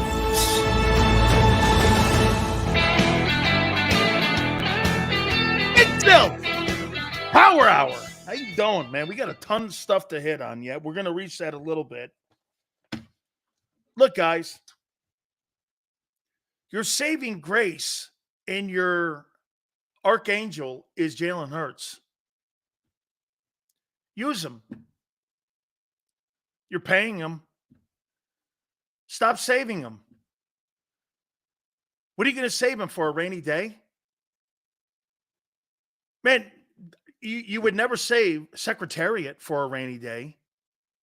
You'd run the horse as fast as you possibly can, as max as you possibly can, to get the best results as long as you can. What is your problem? Man, I'll tell you what, the Philadelphia Eagles, Jalen Hurts knows how to play with the money. The Eagles don't know how to coach him with the money. They just don't. He's winning in spite of them. Okay? Hey, look at this. 1239 says Hurts is afraid to run. No, I think he's been directed not to. And they're taking the RPO out. This is not an opinion. You're going to run over 50 less RPOs this year than what you did a year ago. That's not an opinion. That's actual fact. Okay? Right?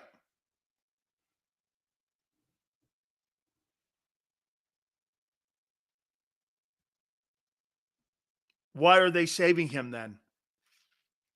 Because it's analytics. Analytics is saving him.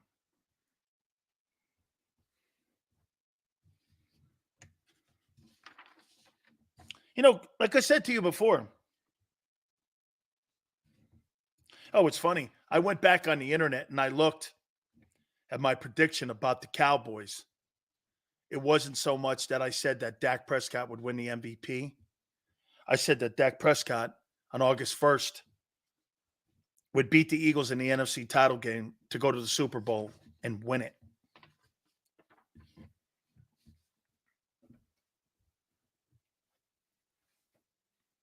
I did that on JAKIB.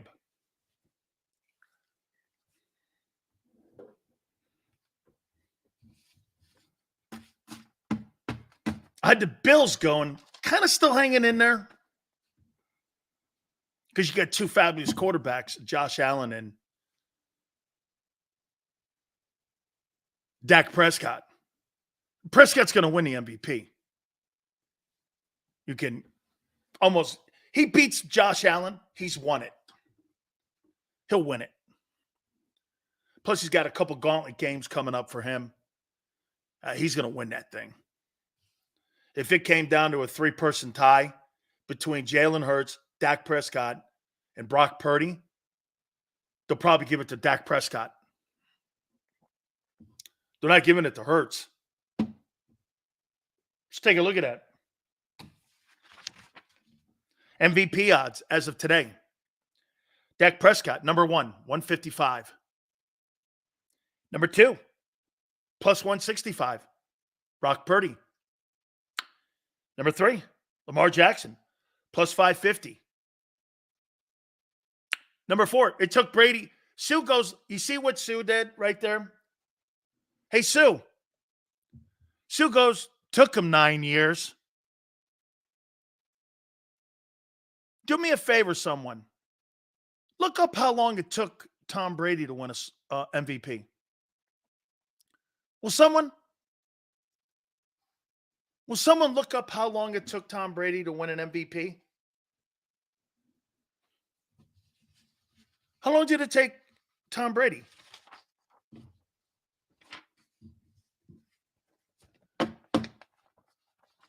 How long did it take Tom Brady to win an MVP?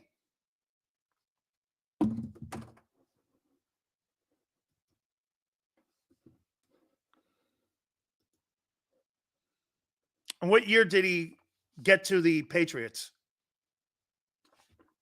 What year did he get to the Patriots? It took him 7 years. Okay. Got to the Patriots. Took him 7 years from the time he landed in New England to win an MVP award.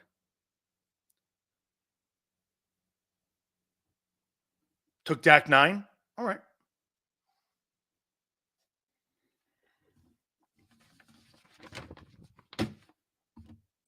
Make it sound like Brady won a Super Bowl before he won an MVP.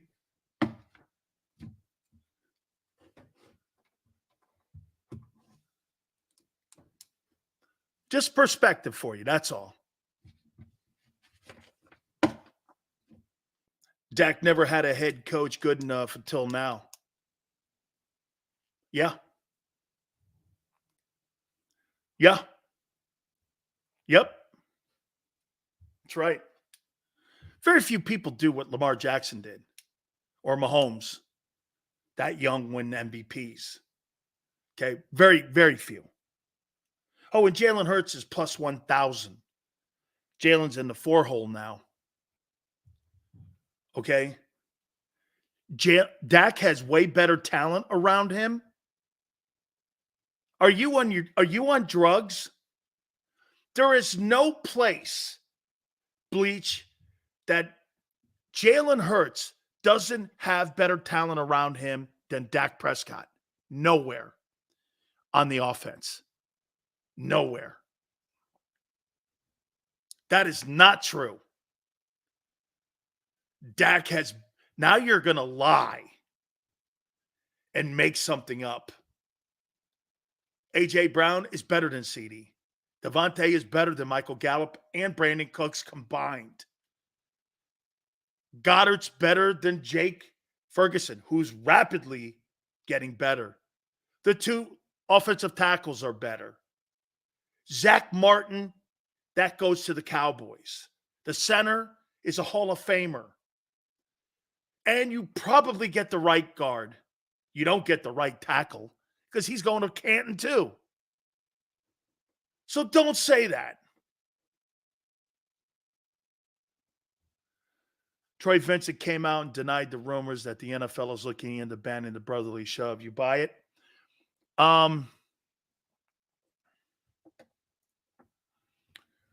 Okay, he must have said that at the owners' meetings. They must have voted on it.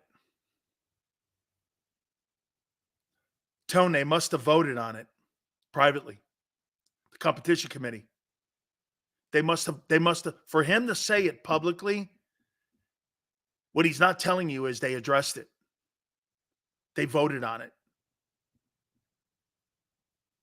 And so he comes up with that bullshit because competition committee conversations are held in confidence. So if Troy said it, he was given that intel. He's not going to talk out of school and just give an opinion. That's not what executives at the NFL do. NFL executives just don't give random opinions. Like who? Unless they've been directed. Okay? They voted on it. Some wanted it outlawed. Probably the majority said no. And that's when they come out, and it's easy to go, we've never, ever looked into it. Yeah, because now you can go like this. It makes it look like nobody was really showing anything. But at the end, hey, don't you get it? When Jonathan Gannon was colluding with Arizona and those prepared statements that were coming out from the Eagles and Arizona and Howie on how that collusion was going on while he was the defensive coordinator of the Eagles, and how those prepared statements came out, that's all you need to know about the league. That's all you have to know about the league on how they operate. They're not going to tell you the truth. When asked if the league tried to ban it, Vincent said that was false. The play has evolved. He could say anything. He could say anything because no one's going to dispute it. Remember something. Troy Vincent is like the White House press secretary.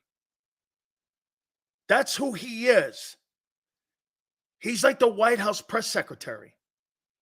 They're going to lead you in a different direction of what the truth is. Don't ever believe anybody out of the NFL front office and what they were doing. No, I don't buy it. I buy that they voted on it. They talked about it. For him to come out, watch this. Why didn't he just not say anything about it? He could have just went like this. I don't know anything about it. Did they vote on it? I don't know. Why did you have to come out with these prepared statements and follow-up answers? Always remember, look at the follow-up answers on how prepared it was. Shit, Troy Vincent was more prepared than the Eagle coaching staff on Sunday. Yeah, there you go. Matter of 2 weeks, Jalen's fell out of. I told you, if Jalen loses those 2 games, he's done. He'll never win it. Let's take a look at this one. Went to the same high school as Troy Vincent. Troy Vincent's a great football player. So here's what the national media has as the top quarterbacks in the NFL. This is crazy. This is not my list. Number 10, Justin Fields. Excuse me? Justin Fields.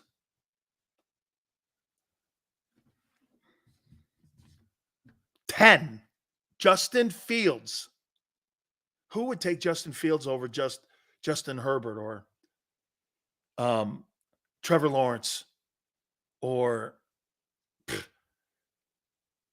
pick a guy? Tommy DeVito. That's ridiculous. This is CBS. CBS has Justin Fields as the 10th best quarterback in the NFL. Russell Wilson, 9. Okay, I'm all right with that. Stafford, 8. I'm all right with that. Number 7, Tua. Sure. Number 6, Mahomes. Kind of low, but okay. Number 5, Jalen Hurts. Probably right. Sounds right. Look, as far as I'm concerned, unless there's some catastrophic meltdown by Hurts over the next 4 weeks, he should always be in the top 5. And by the way, again, some of you are going, now, Sills, so you would take him? No. But for what he does and who he is, he's a top 5 guy. He wins. Lamar Jackson, 4. Josh Allen, 3. Prescott, 2. And Mr. Irrelevant, Number one. But some story going on with Brock Purdy. It's got a Brady. It's got a Brady feel to it, doesn't it? Last player drafted. Nobody thought he was going to do anything. Shit, they had a quarterback they gave 3 first-rounders and the future of the 49ers up for. He was behind Jimmy Garoppolo. He was the third guy on the team. Shit, this guy wasn't even active. And all of a sudden, here comes Brock Purdy. Out of nowhere. Parachutes in. Like Brady parachuting in from nowhere in the 6th round when Bledsoe went down. I mean, am I wrong?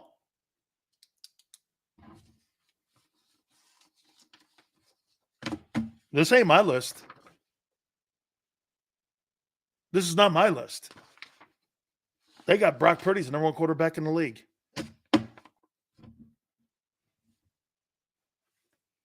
Number 1 quarterback in the league. He hasn't won anything, not elite according to Sills. Okay. Sure. I reserve elite to winners that win Super Bowls. Wilson, Mahomes, Stafford. There's only 3 guys on this list that have had elite careers. Got to win a Super Bowl.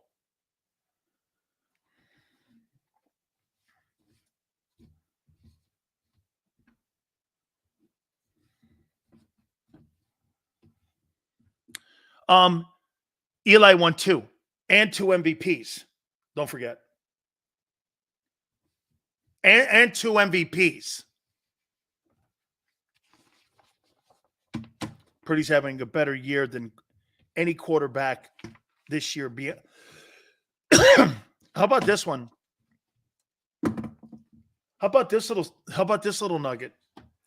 Of all the top quarterbacks in the league, he's made the fewest attempts. Let me see this here. I want to show you something here which is insane about Brock Purdy and comparing him to who he is. NFL.com stats. This is one of the most incredible things I've ever seen. Okay? Brock Purdy is 3rd in passing yards. And let's see, in attempts,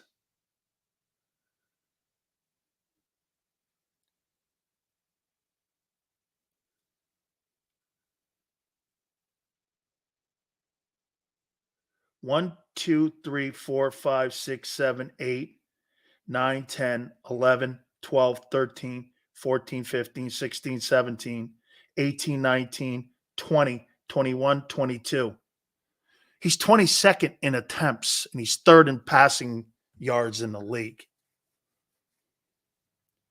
That's unbelievable. That is unbelievable. Trey goes, when did Eli win the MVP? The 2 Super Bowls.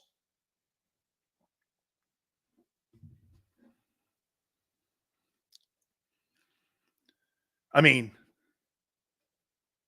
he's 22nd in passing attempts. 3rd in yards. Tone just goes like this. He's like, Purdy's averaging 10 yards an attempt every time he throws the ball. Insane. He says insane. It is insane. It's utterly insane what he's doing. And he wasn't drafted in the elite rounds. This is the craziest story I've ever seen next to Brady. This is a Brady story. Last player taken in the NFL draft, has the number 1 seed in the NFC right now, and he's playing MVP football. Is insanity. This is his. Tone, how many games has he started?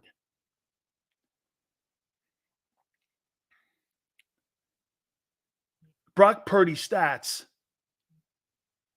How many games has this guy started in his career?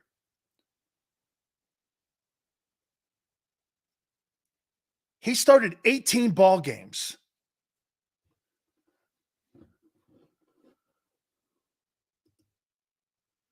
No, he's got 22 games. He started 18. He has started 18 games as a starter.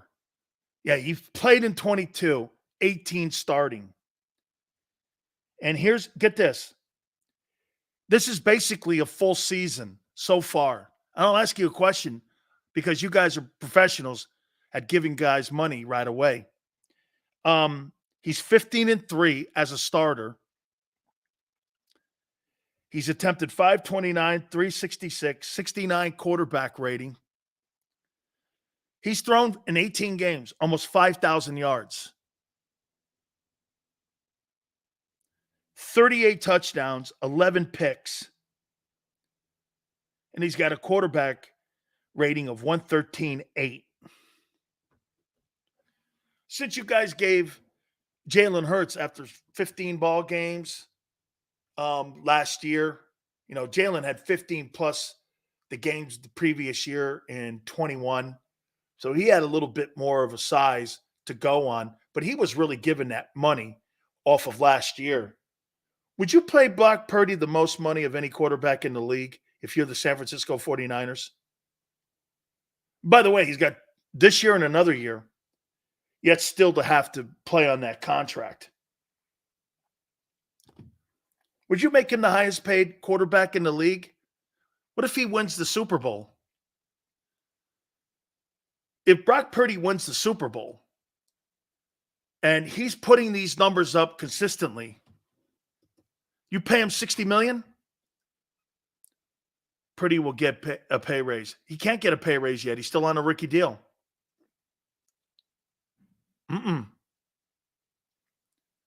Okay.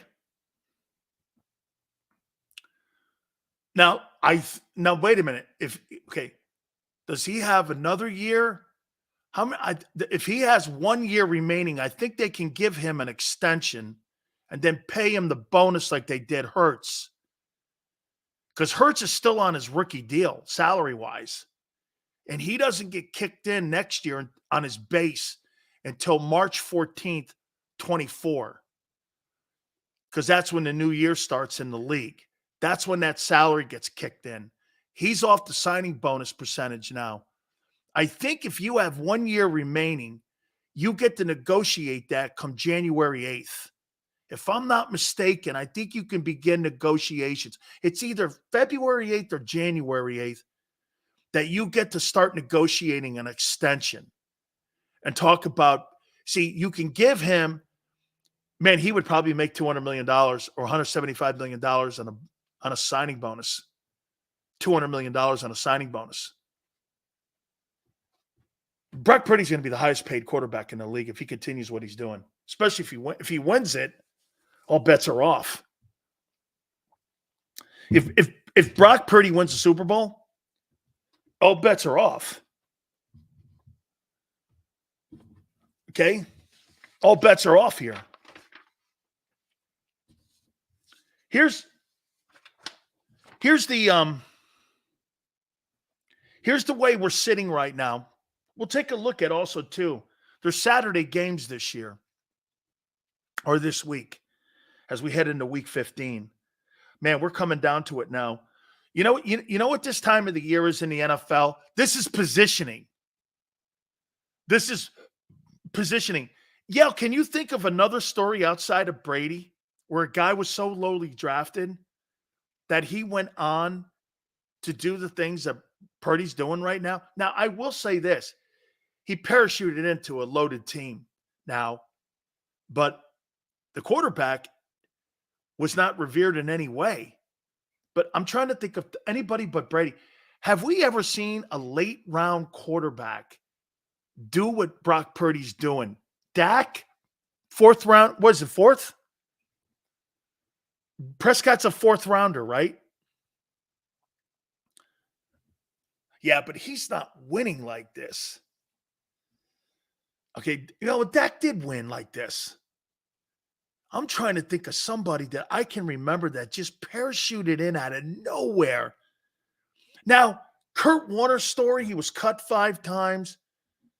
So you kind of put Warner in there with Brady. 5th rounder? Okay, 5th rounder. I thought he was a 4th or 5th rounder. Hey, yeah, he makes championship throws. Yeah, Minnie, he does have the Brady vibe, man. I'll tell you this, that guy Jake Browning in Cincinnati right now is doing some marvelous stuff here. Okay, here's the playoff picture now. Okay. So the Cowboys would play the Packers. Cowboys win that.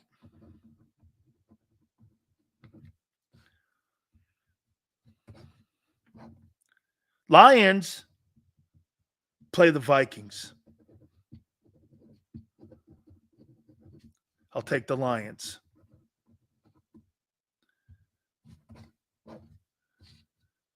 Eagles, believe it or not, you have to go on the road to play the Bucs.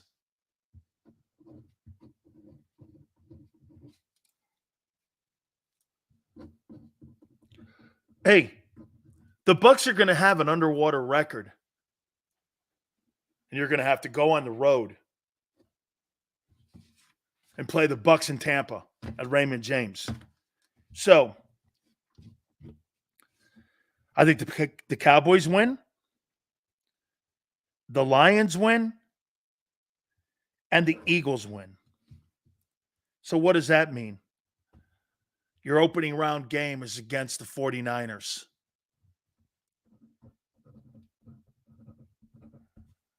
'49ers, Eagles. Divisional game. Cowboys, Lions, the second game. Your first game is San Francisco.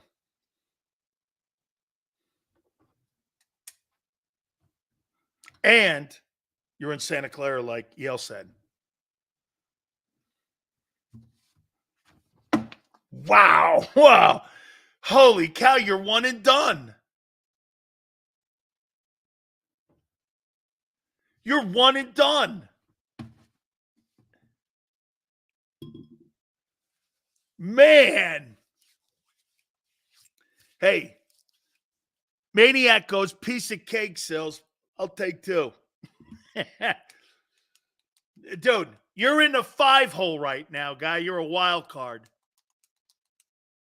Cowboys are top right now. They are number 2. Okay? Yeah. I'll take 2 pieces of coconut custard or coconut cream pie. I don't care. I love coconut, so I'm good. Niners, opening round. Damn. Woo. Man. Holy shit, is that a tough one? Okay, the Ravens get the bye. Let me see this thing over here. Dolphins and Colts.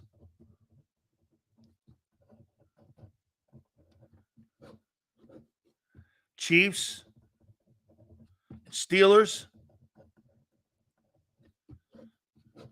Jags and Browns. I'm going to take the Dolphins, the Chiefs, and the Jags.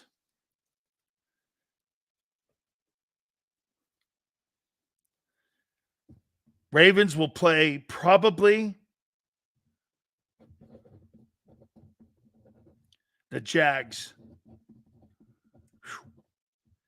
Then Dolphins and Chiefs. Wow. I think the Ravens win. I think the Chiefs win. And the AFC title game will be in Baltimore. I think the Ravens win. Here's what I would say. Eagles and Niners. Niners win. Cowboys, Lions. Cowboys win. Cowboys, Niners.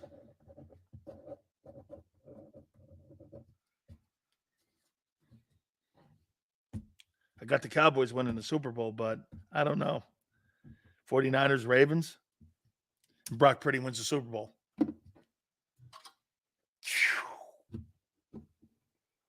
Woo! Hey, Yale.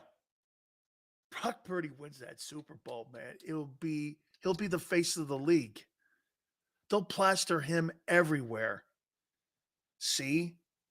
Blue collar, hardworking, white. I mean, he's perfect. Oh my God. This guy is the Larry Bird of the NFL. Are you kidding me? They're going to promote this guy like he's Larry Bird. Man. Holy cow, is this guy perfect? Oh, my. Oh, my God. He's white. He's like Larry Bird. Oh. Yeah, man. Can you believe that? Wow. You know how the league is, man. Shit, they hate Hurts.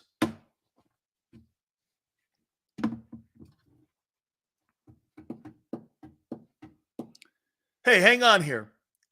So Lamar Jackson wins an MVP award, and he's a unanimous MVP. Is he the face of the league? You know what they'll do, though? There's two things. Purdy being white and Dak being a cowboy. Yeah. So they can't really lose.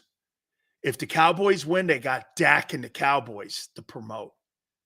And if the Brock Purdy wins, then you got the white guy and Purdy's story. Yeah. They can't lose if they get Dak or Purdy as Super Bowl champions. What a promotion. Holy cow. Do you think the league would prefer Dak? Maybe because it's the Cowboys and more people watch the Cowboy games. Probably that would be better. Dak would probably be the better face of the league. He would be. Dak would be you think the NFL would prefer Dak? I do. Not Purdy. I think they would probably prefer him. Right? Sounds rigged to me. It is rigged. That's what I'm doing here, Justin. Obviously, some folks don't get sarcasm as usual. But to me, it's 1,000%. It is rigged. Okay? I can't believe that they are counting on the Super Bowl before the season is over. Ruiz, you must not know Cowboy fan. Shit, he won this thing back in March. The NFL is the new WWE. Mm-hmm. When it comes to that stuff, 5-star, yes. When it comes to reality, you should be promoting Jalen. It's a great story. You should be promoting Lamar. You should be promoting all those guys.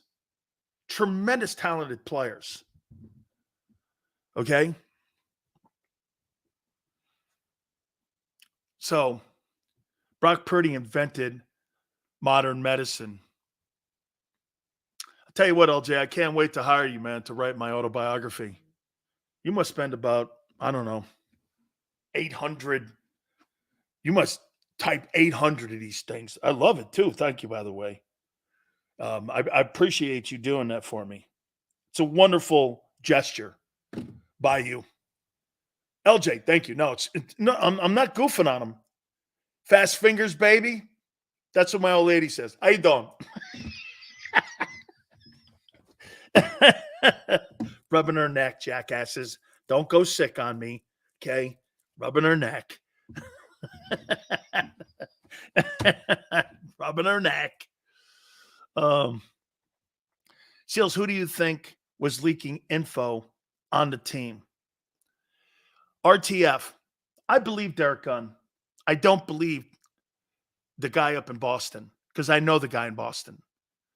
I would say this, that Derek probably texted the guy and talked to a couple guys that he knows close right after a game that probably said, man, A lot of predictability going on around here. And they probably said it off color, like, just said it. And multiple people probably used the word predictable. D-Gun doesn't have to be a rocket scientist. When you hear three guys use the word predictability, no matter what they're saying, all he hears is predictability. And once you hear a word like that, the one thing you don't want to be in the NFL, there's two things: soft and predictable. Okay? Pete, thank you, my friend. Appreciate it. Absolutely. You just don't want to be predictable. And by the way, do I think Brandon Graham or any of those other guys would have just, hey, psst, Blue Horseshoe says, buy Anacott Steel? That's not what I'm thinking here. I just think they probably said after a game, they used the word predictable. And D-Gun, being the professional he is, put them together. It's not hard, man. Especially when you got a lot of connections in the locker room with a team you've been covering a long time. You know what? I wouldn't think get this, guys. I wouldn't think A.J. Brown said any shit about that, because he don't give a shit about predictability. Because as long as he's getting his catches, what would he care about? It was Alshon Jeffries. Psst, Foles. He's the guy. Little Nicky Foles. He's the guy. Okay. Alshon Jeffries. I want to take a look at Week 15 as we get ready to head into the National Football League's most important weeks here as we come down the stretch. We're going to do that. Please hit the like button. Keep it here on the National Football Show. Eat chicken wings, buy Hooters things. Christmas is near. Shop, have a beer. Christmas shopping shouldn't be hard. Give your friends a Hooters gift card. This year, stuff their stockings and yours too with a one-size-fits-all gift card. Buy a $25 Hooters gift card and receive a $5 Santa's bonus card. Make it Hooters for the holidays. Eat chicken wings, buy Hooters things. Christmas is near. Gift cards are here. Good at Hooters everywhere now. Hooters gifts are always favored.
Any professional sports coach will tell you there's no substitution for preparation. At Malamut & Associates, that is a tenet by which we live.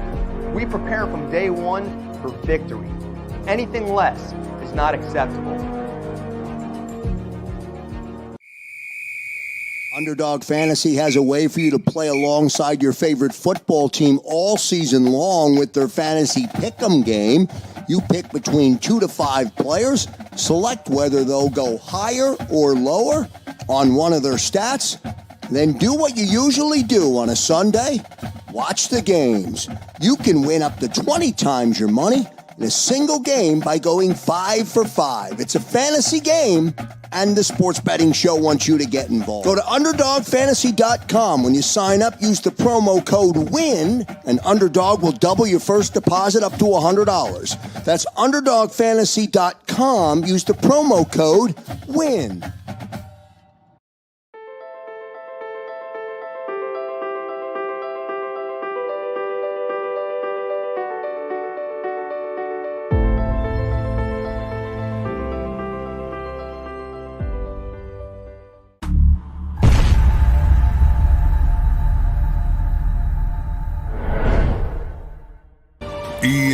EAGLES, Eagles.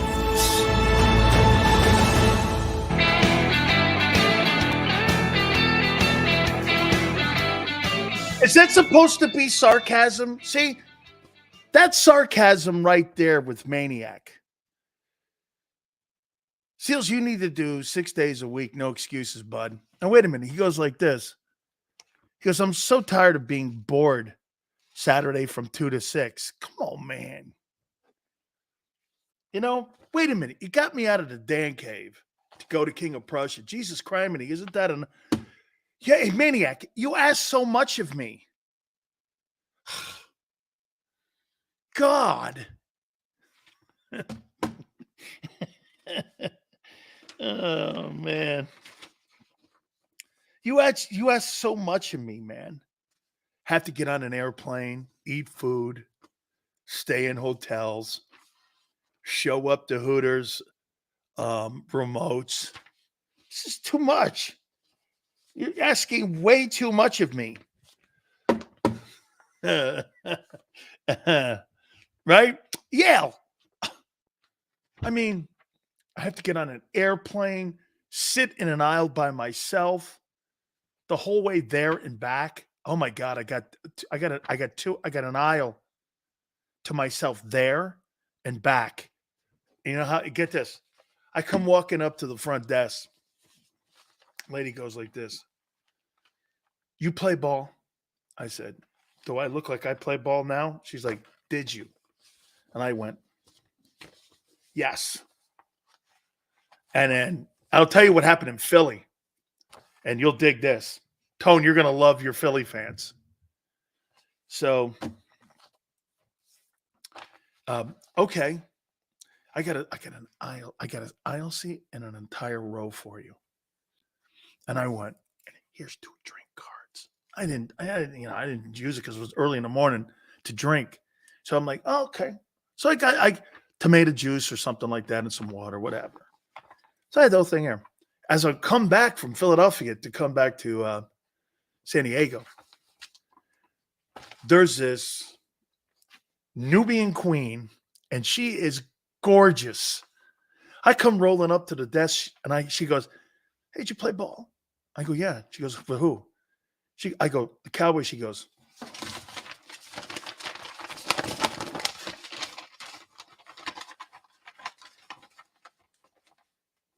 I did Bucks and Lions. And she goes like this. Cowboys?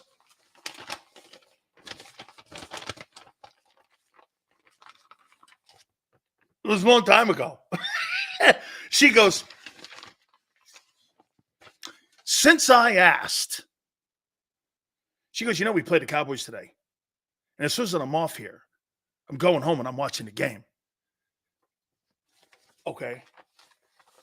I thought she was going to put me in the toilet. Hey, I'm not kidding you. And so I mean, I'm like, she goes, I'm going to give you the aisle I was going to give you. But here's your penalty for being a Cowboy. God is my judge, Tone. She put me in group 9. Group 9 is the last people that get on the plane. I was the last guy to get on the plane. She gave me my row, okay? But I was the very last guy. And as I'm walking up to give her my ticket, she's like, and I looked at her and I go, that is fantastic. I go, you are an Eagle fan. And she goes, have a great flight. Who are you picking? Who do you think? Get going. Yeah, dude, she was all excited. You play ball? Oh, yeah. Who'd you play for? I went, Cowboys. Her face went. It went completely into disgust, like you were eating liver. Yeah. She was like, my husband would hear he punch you in the head. Oh, man. Oh, man. Hey, the women in Philly are psychotic. They are psychotic with that team. You heard Tone earlier? Chicks are just as bad. both of them were like, they're sitting there in the Philly at the desk, and they're both Eagle fans. You play for the Cowboys? What's wrong with you? Like I had palsy. She's sitting there, they're like, Cowboys? I did get drafted by the Bucks first. Didn't matter. Thank God I never brought the, hey, man, I'll never bring that helmet out in public, man. Holy cow. I got killed there for that. Yes, sir, man.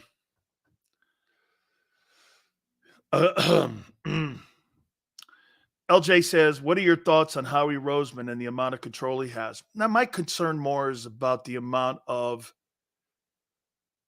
typing messages you send. I'm worried about your hand. I don't want you to have like a phalange issue where you end up having to see a doctor and it locks up on you, LJ. I'm concerned. Let me know. I got a good specialist in case your hand gets a little, it starts to lock up like this a little bit and you can't open up your hands because it gets to be a little bit like this, and then before you know it, you're no good to anybody. I mean, after a while, you're holding a pencil like this, I mean, it's no good. I mean, here,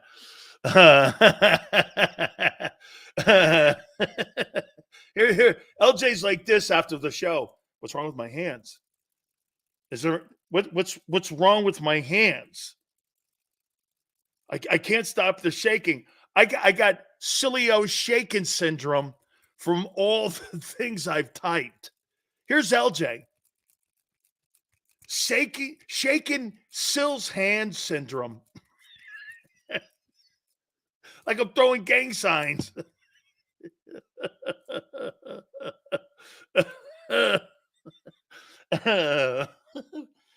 Oh, Maran. You guys do know what Maran is, right? Oh, my God almighty. Hey, I appreciate everybody coming aboard. Woo, baby. It's been a hard 2 days, hasn't it? I know. And I think Tone's calmed down a little bit. Tone's trying to turn the corner. He's trying to look for a brighter day. You're not going to find it in Seattle because it's never sunny in Seattle. It rains a lot there. Thank you very much, Chuck. You guys have been awesome. Xander, thank you. Big Joe, we thank you. You guys have been fabulous. Tone, LJ, man, right? Shaking Sil syndrome. I mean, he gets locked up and shit there, There you go, JoJo. Keep hanging in there, brother. 10-3. You are 10-3, man. Hey, by the way, my job is to sell sports, not to shit on it. Always remember that. 10-3. I'd keep hanging in there, man. Let's see what happens in Seattle. Absolutely. 2 to 6 tomorrow. Tone, thank you so much for the great job you do. We really appreciate it. And we shall see you on the flip side. Eat chicken wings, buy Hooters things. Christmas is near, shop, have a beer. Christmas shopping shouldn't be hard. Give your friends a Hooters gift card. This year, stuff their stockings and yours too with a one-size-fits-all gift card. Buy a $25 Hooters gift card and receive a $5 Santa's bonus card. Make it Hooters for the holidays. Eat chicken wings, buy Hooters things. Christmas is near, gift cards are here. Good at Hooters everywhere now. Hooters gifts are always favored.